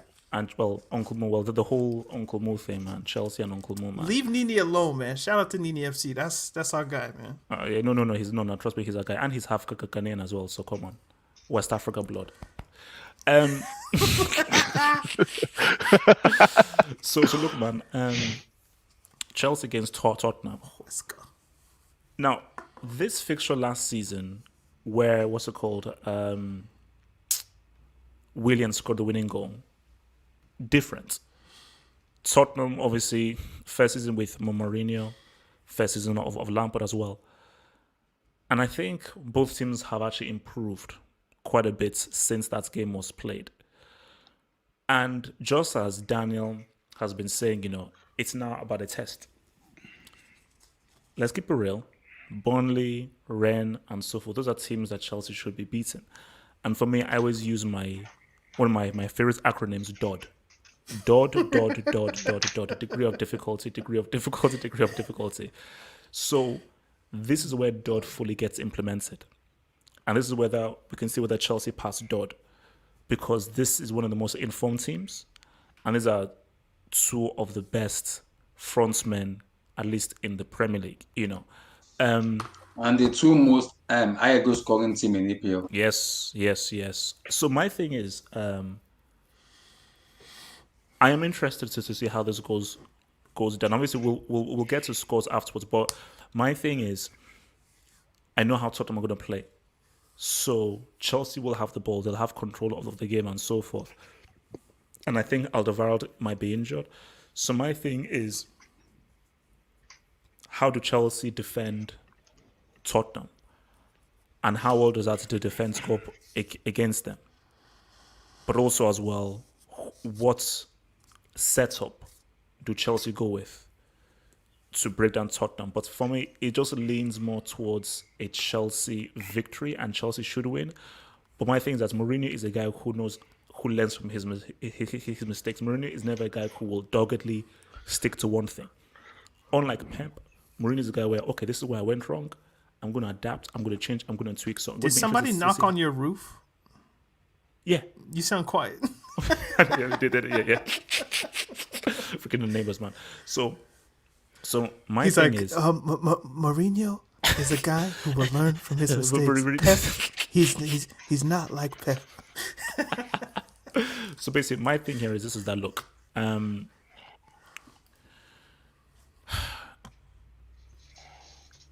think Chelsea are the favorite. Despite how good Tottenham, I think Chelsea are the favorites here, and they should win. But I just think that Mourinho is Mourinho. So, what will determine this game for me will be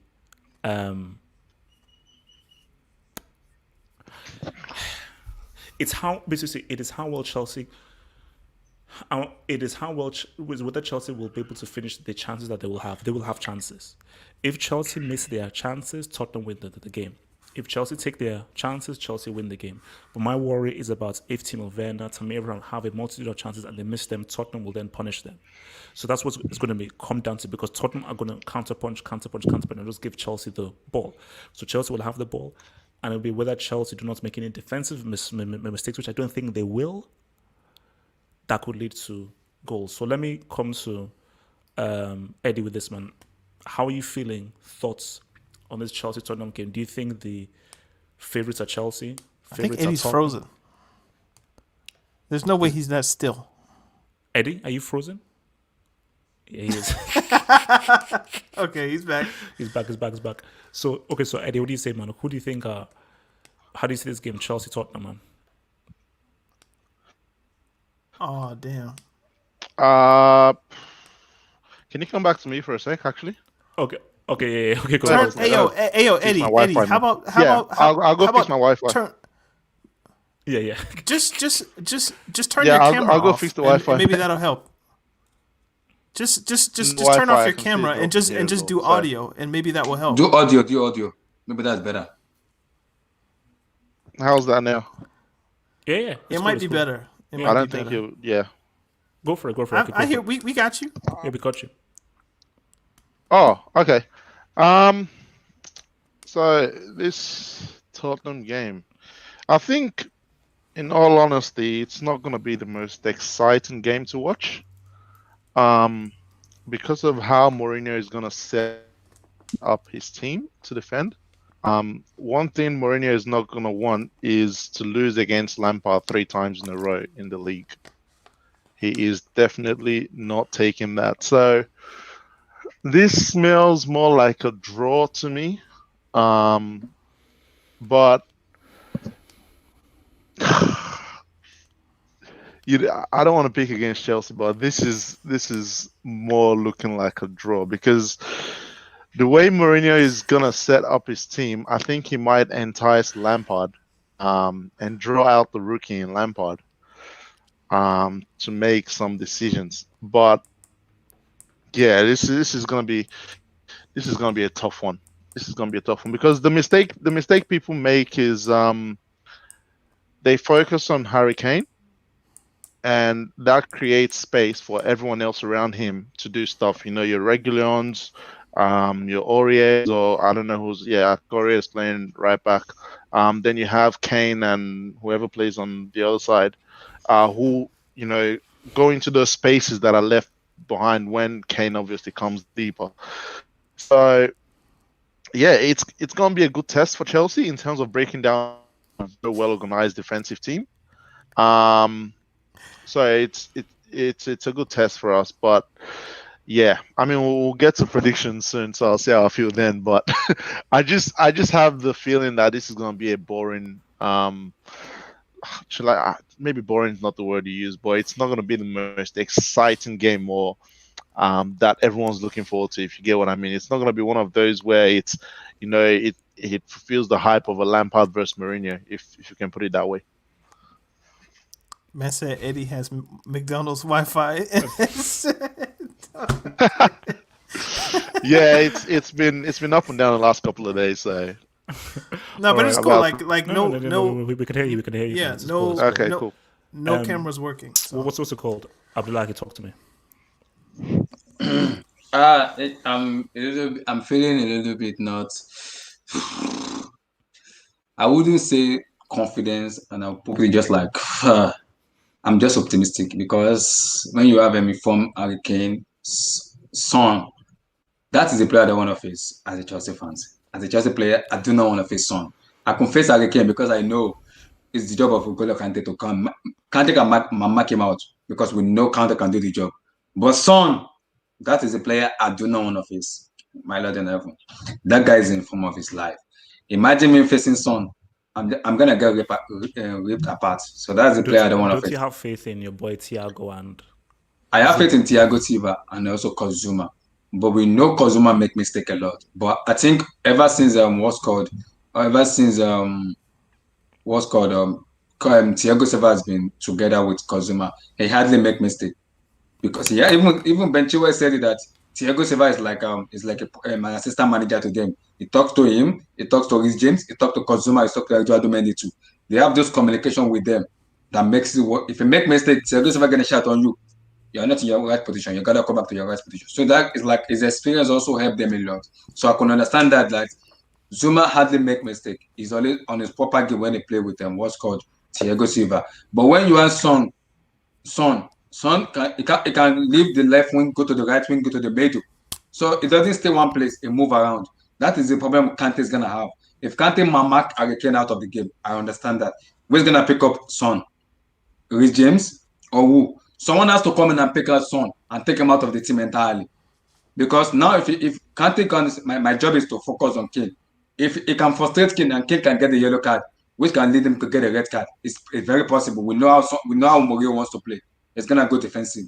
So the job of Kante is go to Hurricane. Why the job on Son is gonna be who is gonna be between the 5 and 6? Focus on Son. Is it gonna be Reece James or is it gonna be Thiago Silva? Who's gonna keep his eye on Son?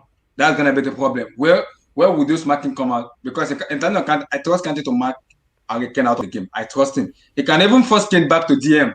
Kante can do it because that's his job. He's playing now as a DM. So his job is to focus on Hurricane. You're going nowhere. We're going together. So the job of now when you take Kane out of the team, now you are leaving Son. You are leaving Son alone to do his job. So that's my worry. I'm not afraid of Kane. I'm only afraid of Son because I know Son 1v1 with the defender, you are in trouble. You are in big mess. So I'm a little bit optimistic. I'm very confident because I knew Chelsea would score goals. Unlike last season, we're kind of different. But I'm in the middle, optimistic, highly optimistic, and like borderline confidence because I know Son, that guy is in form of his life. And when you have Mourinho as a winner, he has a bad record in Stamford Bridge. I think I'm not sure how many matches he has played. He has lost more matches in the managerial career than being a normal manager. He has lost more matches in Stamford Bridge ever since he became a manager. Both in United and both in Spurs. He's lost more matches in Stamford Bridge. That now he doesn't want to lose. He has lost to Lampard twice already last season. He doesn't want to lose again to him this season. And Lampard also remember something. Lampard lost to him in the Carabao Cup. So that thing on his brain, on all those players' brain, be like, now we lose to this guy in the Carabao Cup. We don't want to make that same mistake again at the bridge. We want to go out there and win. That is gonna be what those players are gonna be thinking about. And now this year, now we have a very good player and a creative player, Hakim Ziyech, and those kind of player who can create. So it's a plus for Chelsea because Toby otherwise not even play. You can have Sanchez and then what's called Eric Dyer. So which they look very shaky. So that's gonna be a plus for Chelsea. But my optimistic is like we can score goals. But my worry is I'm not worried about Hurricane. I'm only worried with Son because now he's in form. Anybody apart from Kane, anybody can give him the ball. So the Chelsea defender had to be extraordinarily focused on Son, not Hurricane. Okay. Kane can be marked with Kante. Kante can play one-on-one with Kane. Kane can't go anywhere because when Kante is already on DM, he can go. You Kane, I'm taking out of the team entirely. You're not playing anymore. So that the focus is gonna be on Son.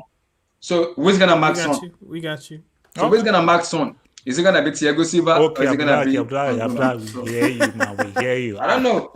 So I'm just like, which player is good? Okay. He's Abdullahi is very worried about Son. Yeah, son, man, son. Terrified of Son. Let me come to Daniel, and Daniel, talk to me. I think this is a classic kind of Mourinho playing for the point and Is your kind of pen game. balancing on your mic? Yeah, Wow. you know, skills. I think. Well, I mean, if it's bothering you, It was actually. I think this is kind of playing the classic Mourinho. We're playing for the point and. So if indeed Mourinho has title aspirations, which we can kind of suspect he does, these are the games where he tries to draw. Yes. And we know this about him. He's notorious. I'm not going to let my opponents beat me. I'll bank that I can beat all of the little teams just and accrue points that way. But let's just not lose ground with our rivals in a sense. So I think the onus of this game is probably going to be on Chelsea in order, like, they're going to have most of the possession, probably around 55-60% somewhere in there. And it's going to be, can you break down a Mourinho defense?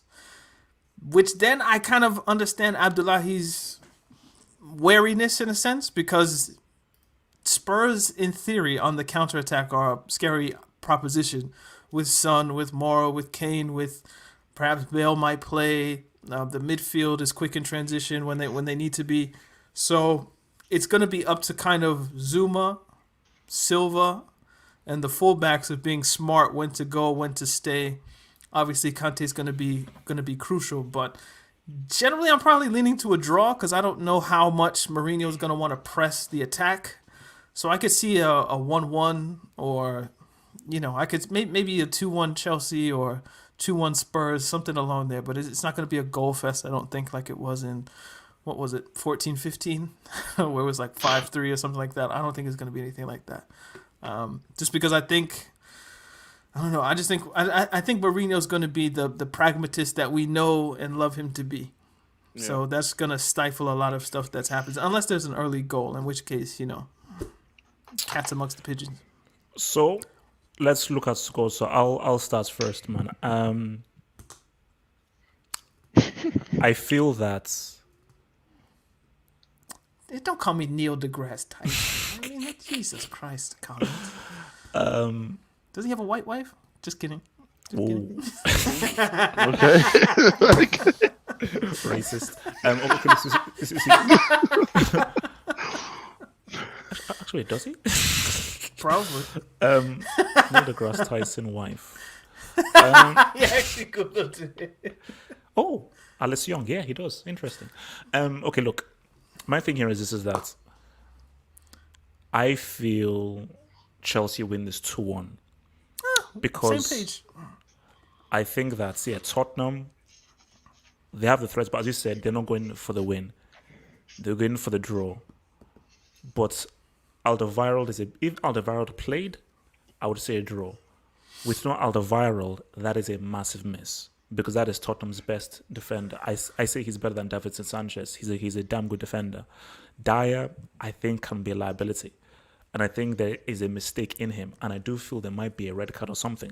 So I feel that Chelsea will just, with Ziyech, Havertz, you can throw Mount in there, Tammy, Werner, and so forth. There are so many attacking options there. With a weakened Tottenham defense, I do feel that they will outscore Tottenham eventually. So for me, I am probably going to roll with Chelsea going at it with 2-1, specifically because of the Alderweireld injury. That Alderweireld injury, I just think does Son not worry you, though, have hope, as it does Abdullahi? But my thing about it is Mourinho. If Mourinho says to Tottenham, no, we want to try and really sneak a win if we can, then okay, Son is an issue. But the thing about it is that this is a much better Chelsea defense. And I think between Kante, Silva, and Zuma, I do feel that they will be able to handle Son. Tottenham will score.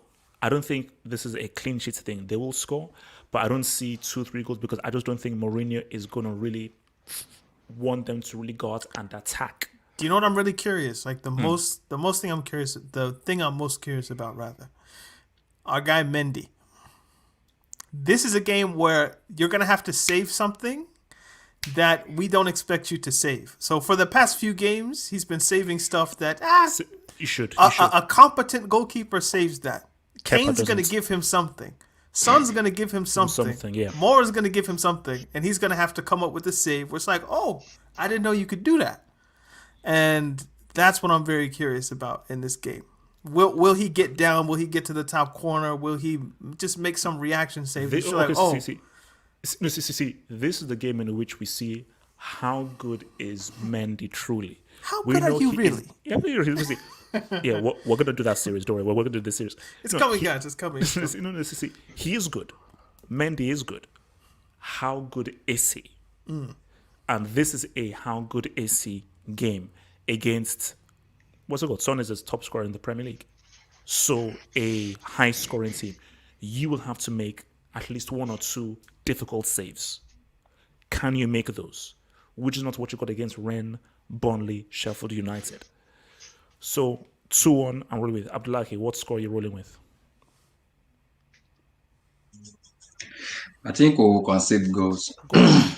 Oh, But Plural. because I can see Son scoring. That's the only player I feel. I don't play Hurricane.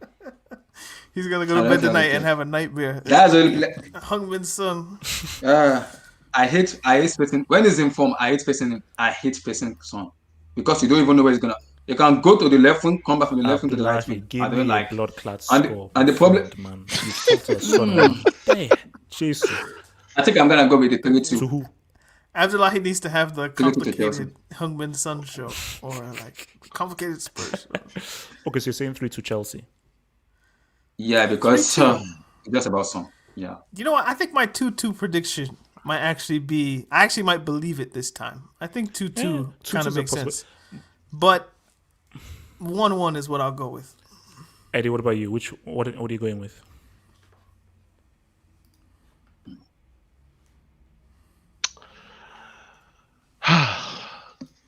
It's not a life decision, bro. You can just say some numbers, man. It's not that big of a deal. It is. Ignore Daniel. it is. Ignore Daniel. no, with Gatlock in the comments, clipping everything that you say. You can turn your camera off for plausible deniability. All right. I think You know what? We actually need to keep a 3-1 Chelsea. 3-1. 3-1 Chelsea. Wow, you guys are confident. Wait. What do you want to say, Daniel? I know. I was like, we should keep like a running table of like Have Hope, Abdullahi, Eddie, and myself. And Okay. see who, Yep. who like it's like if you get it wrong, 0 points. If you get And it if you right, get- 1 if you point. can- And also if you get the right result scoreline. exactly correct, you get 3. 3 points. Okay, so who wants to jot this down? Who wants to be the secretary to I'll put do down the it. I'll score? do it. Okay, I'll do it. All right. So Have Hope. What's your prediction? Chelsea 2-1 Chelsea. All right, Chelsea 2-1. Abdullahi, you said 3-2, Yeah, 3-2. Yeah. and Eddie's on 3-1, and I'm on 1-1. So Actually, while we're here, should we also do Chelsea Sevilla since that's before Thursday? Yep. Yeah. oh boy, Okay, let me just I'm gonna need like a spreadsheet. Like actually no. So okay, Chelsea. Okay, let's do Chelsea Sevilla. is it home or away? away? Oh boy, Wait, we're going to Seville, man. I said 1-1. Gatlock. I'm gonna say 2-2. Is it Sevilla match? I'm saying 2-2. 2-2. 2-2. 2-2 Sevilla. Sevilla. Okay. 2-2. Yeah. Eddie, who you got? 2-0 Chelsea. 2-0 Chelsea. These Sevilla are much better in the Champions. In the La Liga they are trash. Champions League, I think they are better in the Champions League. They have been looking iffy a little bit in the last 2 matches, so I wouldn't trust them that much. You said 2-1. Have Hope. Again- You said 2-1. 2-2. 2-2. He said 2-2. Eddie's Because- on 2-1. 2-0. 2-0. Because, I mean, the team who wins this game basically wins the group, right? I don't know what the seeding thing is like if they have the same points or how it works. It's head to head first. Head to head. Goal difference. Yeah. Because if it ends up in another draw, then what's next? So if head to head is both draws, goal difference. Yeah. Mm-hmm. So we have a better goal difference than them. So the thing is, would Lampard want to gamble on goal difference or want to win the group outright? That's what we're gonna ask because we know the last game is a given win. So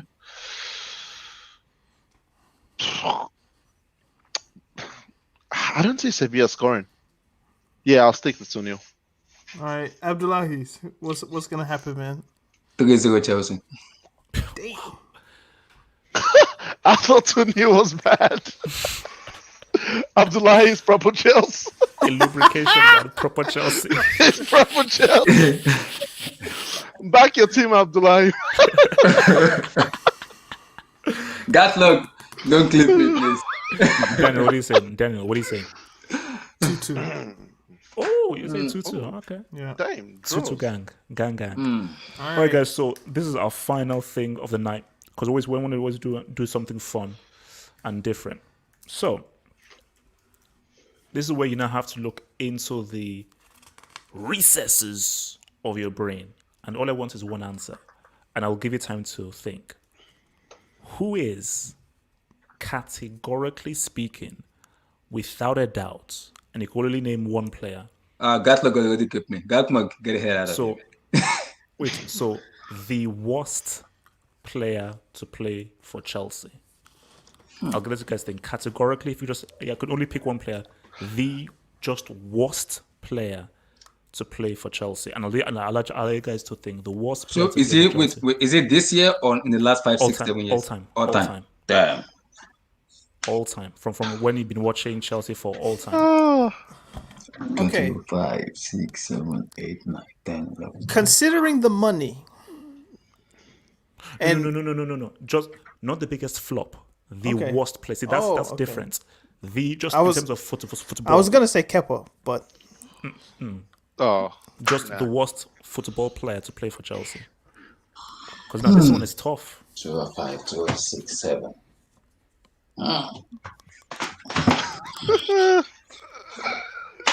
this is actually pretty hard, you know. It is hard because you see, I was going to go for Morata, but Morata is more of a flop, not the worst. You see, I'm leaning towards Drinkwater.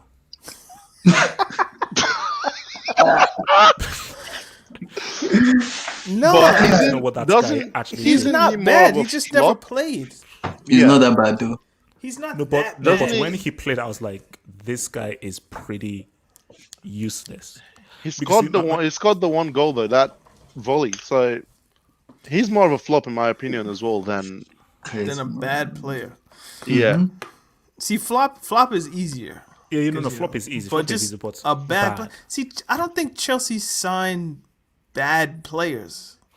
There are players that don't work, but and it's not Bakayoko. Bakayoko was actually decent. Shevchenko was pretty damn bad at Chelsea. Is it Alonso? Again, wasn't it a flop? You see, no. For me, that goes beyond flop. He was just genuinely just bad. Like Shevchenko, Torres.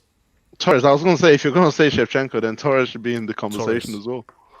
And forget flop, worst player, Torres. Yeah, Torres. Ooh. How about the guy we mentioned last week, Giroud? That's who was in my mind. I was like, because he played, I think, 30 seconds in a League Cup match, and then that was it. Yeah.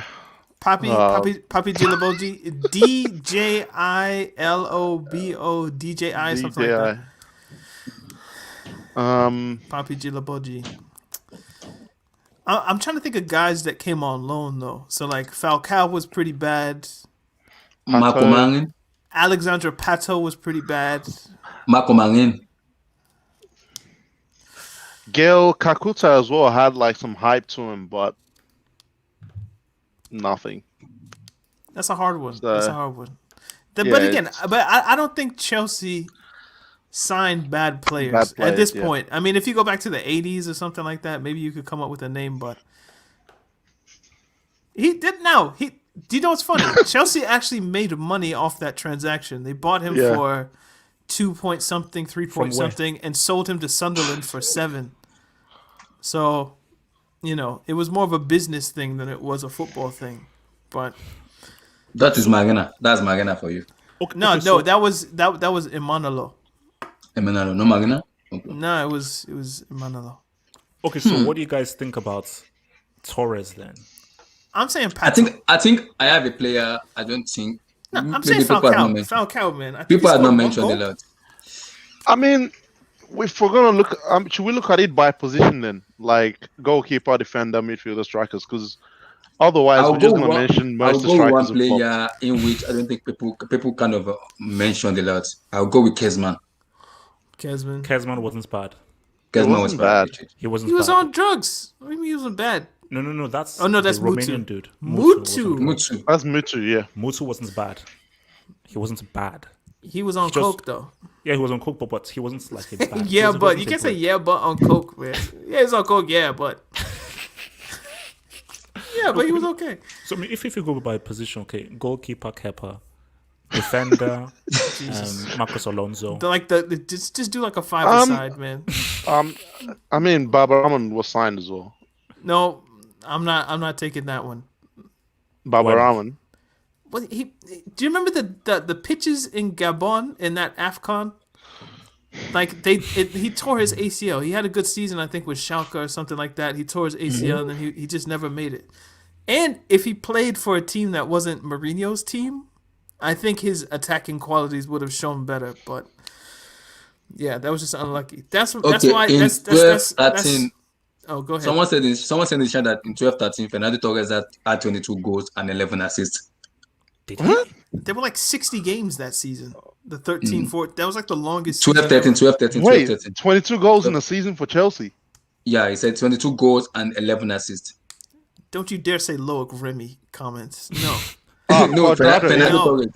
Someone mentioned Fernando Torres. Quadrado. That's actually a good shout for Quadrado. defense. Yeah. You see, he was bad, but he's not a bad player. He just didn't work at the time. You see, I don't think people realize how bad Alonso. See, the thing about Alonso is this: Marcos Alonso was very good under Conte. So it is hard for you to say he. When I say the worst player, a guy who was garbage throughout the entire tenure at Chelsea. So if we saw the Marcos Alonso of this season all throughout, then slam dunk. But I'm talking about a player who, from the beginning to the end of his Chelsea tenure, was I remember someone again. garbage. Bozingua. Nah, stop Yeah. it. But Single Right was back, good, right man. back. No, Bozingua. Before Bozingua wasn't Ivanovic trash. came in. Before No. Ivanovic came in. no. No, I'll buy that not one. Basinga, man. I'm not buying that one. He wasn't the Wasn't- best, but he wasn't trash. Really? Mutu was on content crack.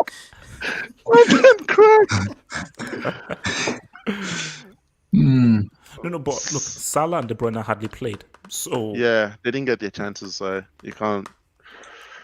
okay. So basically, look, my pick is Torres. Daniel, what's your pick? Falcao. Okay, that's a good one. Eddie, Oh, we signed Steve Sidwell as well, didn't we? Steve Sidwell. Yo, Steve Sidwell. Scott Parker. He was pretty bad. Yeah, just mention another name. I'll say Steve Sidwell, man. oh yeah, he was from Reading, Yeah. isn't he? I think Yeah, Reading. Steve Sidwell. Yeah, that's my pick. I'll be lucky. What's your pick? You know he's a pundit now. Like he, What? Belarus. Belarus. Belarus. Yeah. Yep. Was he that bad? Yeah. I mean, It- I don't think he was that yes, bad, but he it's that was bad. sort of like It was whatever, bad, man. whatever. It was bad. Belarus was bad, man. What's what to say? I don't like this conversation. Actually, Alonso is the only man to score and still get a 3 out of 10. I don't like calling a man trash to their face. Okay, guys, look, What? man. That doesn't make me comfortable. Wait, what So- did Danny say? I said I don't like calling a man trash to their face necessarily. Like I'm imagining like if Steve Sidwell's watching this, it's like, come on, man. Yeah, that's What not did I that's do? not a What that's did I not do? something someone who is proper Chelsea will do anyway. So yeah, we Yes. should Yeah, that's a we should very move on. proper We should Chelsea. move on. Okay, guys. Send in any Blame you, what? any questions you want, man. Send in any questions before we Ben right out of here, Ayoun. man. Ben Ayoun wasn't great for Benayoun Chelsea. was I wanted to very say good. Benayoun. I wanted to say Benayoun. I said Belarus. Benayoun. Benayoun. He Ben played for Ayoun, Liverpool. he played for Liverpool. Liverpool, Before Arsenal, he came to Chelsea. Chelsea. Speaking of Benayoun, do you remember what John Hudson did to him? Yo, who was the Israeli center back that we had? Ben Haim, Tal Ben Haim. Benaim. That guy, Benaim. that guy might be a candidate. I remember thinking like, why is he here?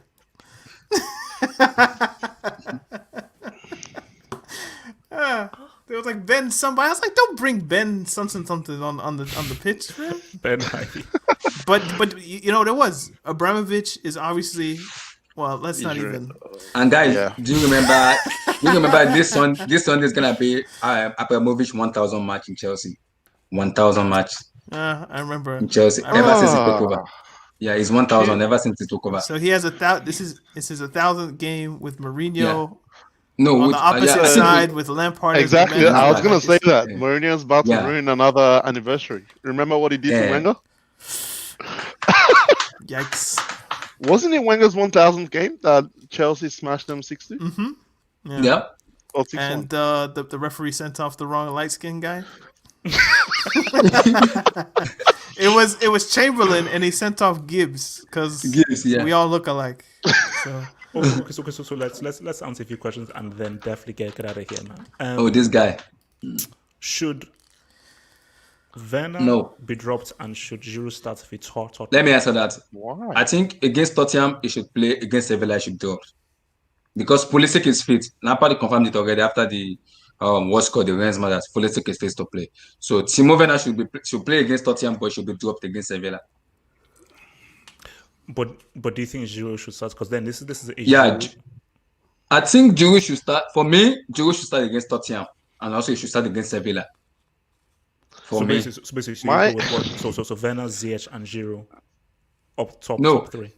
I mean, against Spurs, it should be Werner, Giroud, Ziyech, and against Sevilla, it should be Christian Pulisic, Hakim Ziyech, and then Olivier Giroud. Timo Werner should be dropped. It should be dropped. Okay. You need some rest. It should be dropped. I would. Yeah, it's more resting than dropping. But Yeah, it needs to be dropped. It needs for more this rest. game, Tammy is starting. I don't know. How do you explain to Tammy that you're getting dropped for the Tottenham game? No, Giroud has to play against Are you? Tottenham, a physical team. You need Olivier Giroud to play, man. Those are a physical team, man. I need Giroud to play. I don't want Tammy. I wouldn't mind Tammy play, but I want Giroud. The reason is because I have Reece James who can cross. I have Hakim Ziyech who can cross. So you need a presence in that what's called as a number 9 who can head the ball in. Olivier Giroud can score goals in the head. So you need someone who can whip in the crosses. So when you have Giroud there, you know it's a goal band already. So Eddie, agree or disagree? I disagree. I'll start Werner, Abraham, and Ziyech because Tammy is in form at the moment, albeit against low level opposition. But this is where you want him to get tested. And if we're talking about, spoken about in terms of looking at it for the future, how do you test that without him playing against top level opposition? And I don't know how, as a manager, you walk up to Tammy and go, "Yo, you're coming off the bench for this game." When you've been starting and playing well the last couple of games. So I will start Tammy. Now, if the game's not going how you want it, you then bring on Giroud to do that. And then maybe you can start Giroud against Sevilla. I wouldn't start Pulisic in either game. He can come off the bench if Chelsea are winning against Tottenham, and he can come off the bench against Sevilla. He's got to slowly come back. But I'm not... Werner can be rested for the Sevilla game for sure, but not this weekend. Daniel? They got it. Next question. Favorite Chelsea legend?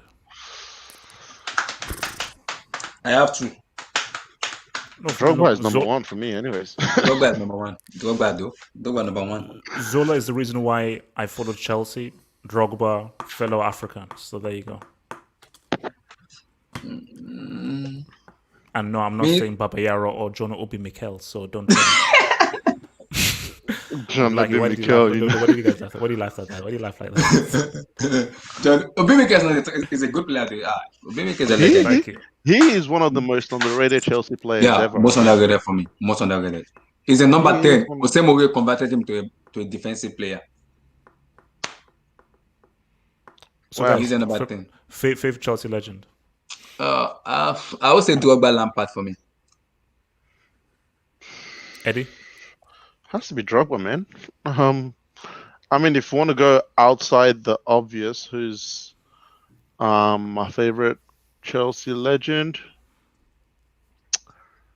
Oh man, it would have to be Lampard or Czech. Daniel? John Terry.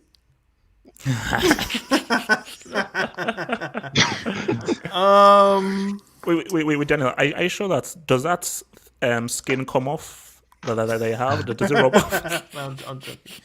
I mean, when I was a kid, I guess my favorite was Hasselbank, and then I don't know, like that. Exactly. Someone mentioned it in the chat here. That's why I said I would go for Giroud because Mourinho will not come out. Mourinho will probably go back. Abdullahi. That topic was like 3 years ago. Let him Like, cook, man. I Let him thought you were cook. actually. Let him I eat. thought you were actually talking about. Wow, Daniel, please continue, man. So it was Hasselbank, Desai. There's a theme you'll see. Drogba, Essien, like those guys. Ashley Cole even up until a point that it became untenable. Chockers. But actually, you know, Petr Cech, he'd be in my top 3, I think. Guys, thank you for tuning in. Remember to like the vid, remember to subscribe.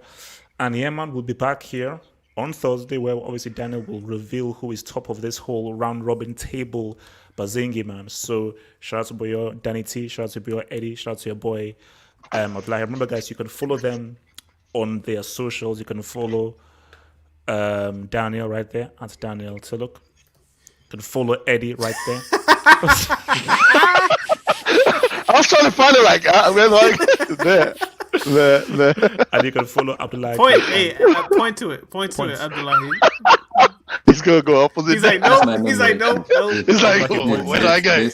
Abdullah, point to it. This. Point to it. I was like, no, point to it.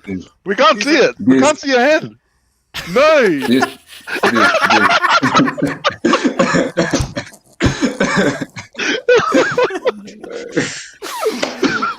So this.